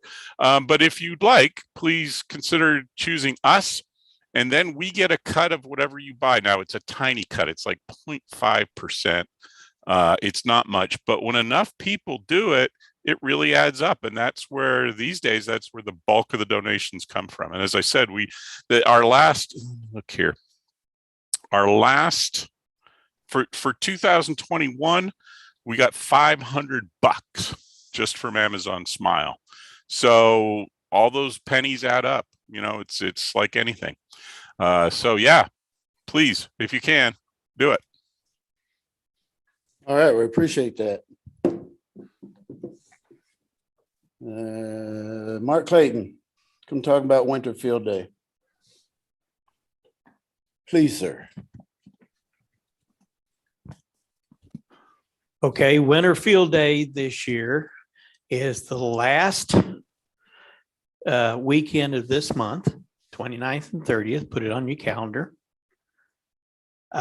Just like Summerfield Day, we come in about 9 a.m. on Saturday morning, and we start setting up our stations. This year, we're going to have, like we normally do, 3 stations. We're going to have a CW station, we're going to have an SSB station, and we're going to try to do a digital station. Now, keep in mind, Winterfield Day rules are different from summer when it comes to digital. Summer allows FTA. Most of you know what that is. It's digital format, just contacts. Well, Winterfield Day doesn't allow that. So what we're going to do is if we do digital for Winterfield Day, we're going to switch to PSK 31 and do that. We need lots of volunteers for that because we set up those stations, and we need lots of volunteers to take down those stations on Sunday afternoon when it ends. The more people we have here, the easier it is to do that. We will have, they do plan on having a nice Sunday morning breakfast. You do not want to miss that. It is really good. And on Saturday, they generally have food brought in as far as the lunch and the dinner for that due to COVID protocols.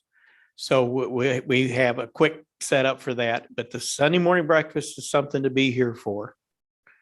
And then if you'd like to come, If you're new to it, you've never been to field day, hey, come just check it out. Here's your opportunity. Here's another thing too that I learned years ago before I became a general. As a tech, you think, gee, I'm kind of curious about the frequencies the generals are on. Well, if you show up for field day, they're going to let you participate. They're going to let you learn all those frequencies and get to talk out there to all these people that you normally don't get to talk to. You learn about, say you're interested in a particular radio. There's a lot of different radios sometimes. You get to play with a radio you always wanted to see in person. Here's your chance. So we really want to promote that. We want to show that we can set up anywhere and do communications with the world. It's at least coast to coast in this country. That's the whole point. That's why we do it. You have a question, Lee? Do they have anything for QRP self-contained? Not listed in the rules. I did look at that. I had that question brought up to me. Something we probably ought to get with John here and see if that they might, something they could later on add, because portable emergency QRP kits are growing. And, you know, that's why we do the field day, is we show how we set up an emergency situation.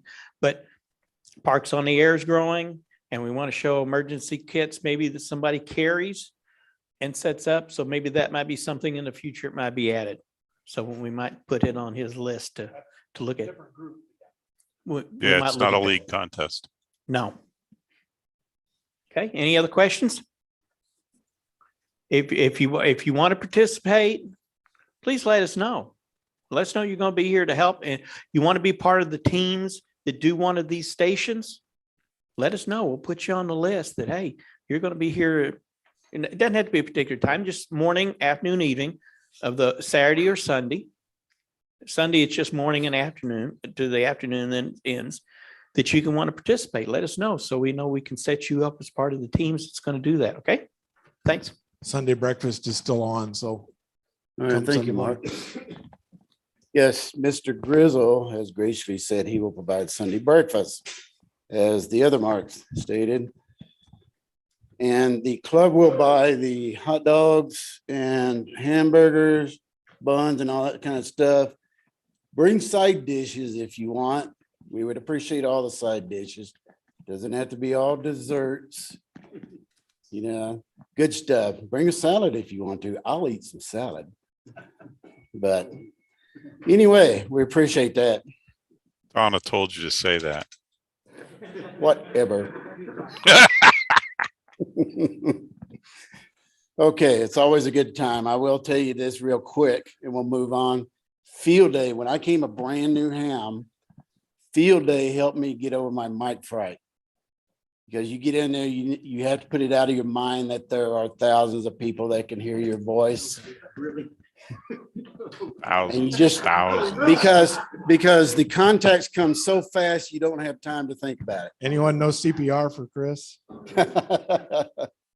Chris is going to be on there. All right. Moving on to the other Mark. You know, we have a joke now in the executive committee. We have Mark and Mark and Mike and Mike. And then we have Wayne. And we have the Funky Bunch. Yeah. So Mark Klein is going to talk about stuff. I think the stuff I have is ham fests are on the schedule this year. The last couple of weeks has been tough, but we'll see what happens on COVID. The Elk City folks, I'm sure, are going to be running no matter what. That's March, first week of March sometime. It's good little ham fest out there. It's for a piece, but it's out there. May has the Green Country one out there up in Tahlequah area, and they're still looking to do that one in that area. We have CORA, which is Central Oklahoma Radio Amateurs, which all of the clubs in the Central Oklahoma area support. They each send 3 members. We do as well. I'm president of that group. If you want that job, let me know. I will happily help you get that job. But we will be running the Oklahoma City one. Oklahoma City Community College has stated that they will be available for us for this year. So at least we're able to get a site and locations up and running. We've got to modify it a little bit because they've remodeled some of the stuff for some COVID nurse training rooms, but we're working on that. If you want to be involved in CORA planning, let me know and we'll let you come to the meetings. So that's Hamfest. That's in May. And then the last two round out in October, end of October in Ardmore, and early November, which was Enid this year, which was huge. John and Mary were there, and that's why I think they doubled the audience. There's probably 300 folks there at that place. And this year they intend to make that even a bigger place. They got a new location downtown that's supposed to be bigger, better, and all kinds of fun stuff. So Hamfests are there and up and running. Elmer Night's still up and running Tuesdays at 6:30 to 9. We usually have 35 folks between online and offline folks in the building and out of the building, and jump by if you need to check a radio or do something else. Anything else I missed on your little list? The tech general class. Check general class. You did right. Thank you very much. Thursday night, we agreed at the executive committee meeting to hold a tech general class that will start February 22nd. The weeks are really late this year. So we're going to start February 22nd. So we're ready for that April first exam session in April. It'll be 7 sessions, and it will be run at the Police Fire Emergency Operations Center. I was looking for Galen. I don't see him. In that area, we'll be entering where the municipal court comes in, and that'll be a great facility for us to try up there and get a lot of Oklahoma City, South Oklahoma City folks in place. It'll be a tech general like we've always done. And if I'm begging the last instructors, you're all back in, you're rehired. Congratulations. And we should be good on that one. But Mark? The test would be for April 3rd, and the February's 22nd is when it starts. Yes, sir. Okay, 22nd. That was the first one. The second one, will any of this be on Zoom at all, or is this strictly in person, or how is that going to work? $5 is in the mail, brother. Galen and I have worked out the fact that there will be a Zoom capability in the building, and we will simulcast that as well. Okay. To make that happen. A good question. Well, thank you for that. Any other questions for Mark? That's true. Well, you do also have online, which the ARRL sends us lots of good people to that one at w5nor.org/tech. And we've probably 400 people have gone through those videos, and we've gotten probably 3 or 4 just glowing stuff that people love the videos, and yeah, I think they were part of the class, and they were. James on Thursday night used a bunch of those. So. Oh, did he? Good. Yeah. That's been real popular for us. Yep. That was the class we did with Lee last November, wasn't it? Wow, we've had that many in a year. Holy cow. Yeah, that's been a big popular thing for us. So happy day on that one. Good. Yeah, in a minute. Okay. Thank you. Okay, thank you, Mark. I only have one more thing. If you want SCAR stuff, like we have hats, Rodney has some hats. Mark Klein has stuff, coffee cups and stuff. If you want some stuff, let us know. We'll give you stuff for a fee. All right, next meeting is on February 12th. If you have a suggestion for a meeting presentation, see Mr. Mark Clayton right there, or email w5nor@w5nor.org. That's all I have. What?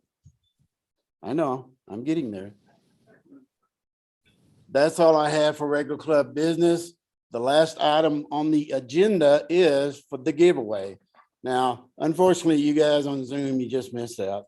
No, we've got tickets for each one of the guys on Zoom. Okay, well, there you go. I'm going to hand it off to Mark Klein and let him go with it. That's exactly right. Everybody have a ticket in the room? Nobody needs one. Good deal.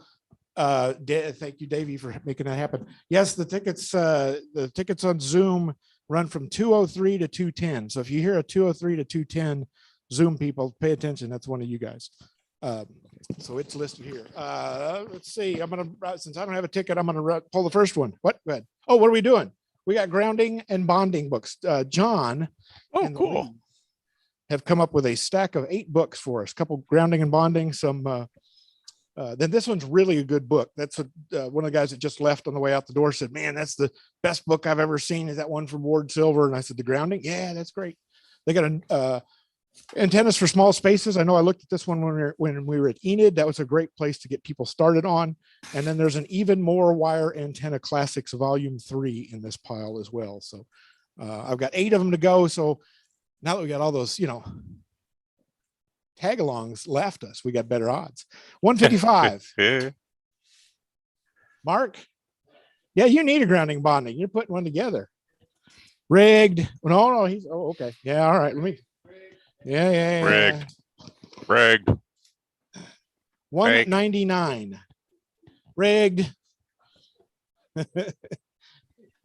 Rigged. We've got antennas in small spaces, if that helps you, or take it. Make yourself happy.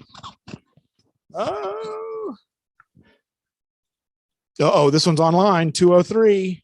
Hold on. Who is it? Yeah, who is it? How do we know? N5AUS. Al. Oh, Al, good. Al. He's over on the other side. He's on the YouTube side, yeah? He was on the Zoom side when I pulled it up. Okay. So we'll pull this one for Al. Good for that. That shows you there's actually a ticket in there for somebody online. 152. Fix. Grab it. That's right. He's a new general. Sure. Yeah, you can pull, or I'll pull. Thank you. 197. Yeah, Aubrey wins something. Finally. We got two of each. So take your pick of whatever you want. Small Spaces or Grounding, both really good books. 190. 190. Dean. Oh my gosh, he doesn't tear this one up. Wow, golly. Sure. Probably, I don't know. He'll give it away to somebody else. It doesn't really matter. He's that kind of guy. 193. Look at that. Right over there. Ken, Kaz, you got your book. Take your pick. Small Antenna Spaces. That's a good book. Grounding's good too. 210. Oh, that's online. Hold on. 210 is going to be HXT. Mike. Hey. Could I have this small one? I already have a bonding book. You got it. Thank you. Thank you. One more left is Grounding and Bonding, and it goes to 151. That's a fix. That's a fix. Thank you, John. Appreciate that for all your efforts. Thank you very much. Let's give John a hand for his efforts today. Thank you, sir. John and I are both non-paid volunteer folks that get elected to this silly job. And when you see elections come out, remember the names that you see in front of you and make your votes appropriately. Anybody else have anything for me? No. Okay, anybody else? We appreciate everybody hanging with us. Anybody else have anything for the net? Not the net, the meeting. Anybody else have anything for the meeting? The net? It's a net. Years for a minute. All right. This firehouse has returned to normal operations. Have a good day, sirs and ladies. That's funny. Good job. Hooray. Killing the stream. No, not killing the stream. How do I kill the stream? I'm sorry, Peter. No, I'm babbling. Never mind. It's fine. Oh, just normally, huh?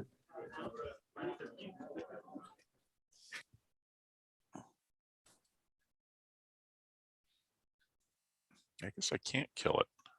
Let your dog do it, Peter. I don't know where he is. He gets quiet and I get nervous.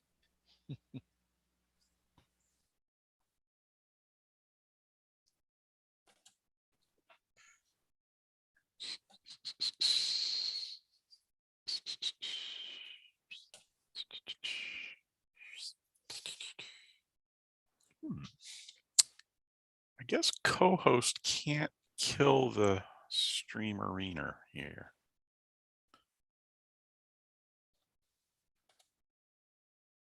Great meeting, everyone. Thanks. Thank you for coming.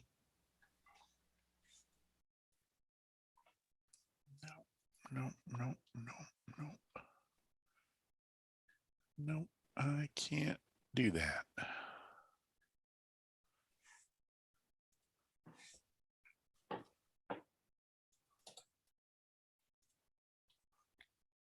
That's not the right button, clearly. 7th grade, guys. Yeah, congrats on your big win there, man. Maybe Alt F4. Well, now I just gotta figure out how I can get the book. I guess I'll have to come to Winterfield Day. Yeah. Yeah, that's in what, 2 weeks? Yep. Well, let's see. 3 weeks. 3 weeks. Okay. I think this is the 8th, isn't it? I don't know. 15th, the 22nd, and the 29th. March 4000th. All right, I'm leaving. All right. See you later. Okay. Actually, Peter, Alt F4 does work. It brings up leave meeting. Yeah, but that's not what I'm trying to do. I'm trying to kill the YouTube part of this. Oh, gotcha. You got everything running. Yeah, but Mark made me co-host. I am not the host, and I don't think that I don't have the privilege to kill that. What do they call it? Custom live streaming service. I did notice you had an unreasonable amount of control there. Yeah, he co-hosted me just so, because sometimes what happens is people are unmuted, which is fine, but they've got background noise and don't realize that that's capturing the Zoom thing, and we're all hearing that and not hearing the speaker, and yada yada yada. So it's helpful to have a co-host to manage that. Good control. 73 is all. All right, see you, man.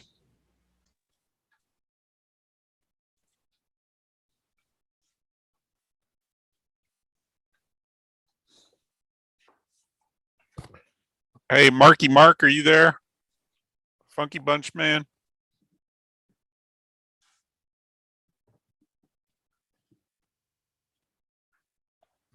N5AUS, N5UWY. Can you kill the Mark? Go ahead. Oh, go ahead. Yeah, Over. can you kill I don't have permission to kill the YouTube part. Are you done with the Zoom? Yes, we're done with the Zoom. Knock her down, sir. Will that kill the YouTube? Yep. Because I noticed, okay, because sometimes that stays on for hours. Well, it still stays there. It doesn't, it just drops all the end off. Oh, okay. All right. See ya. Thanks, man. Bye. Appreciate your efforts. Hey, no problem. Thanks. Bye.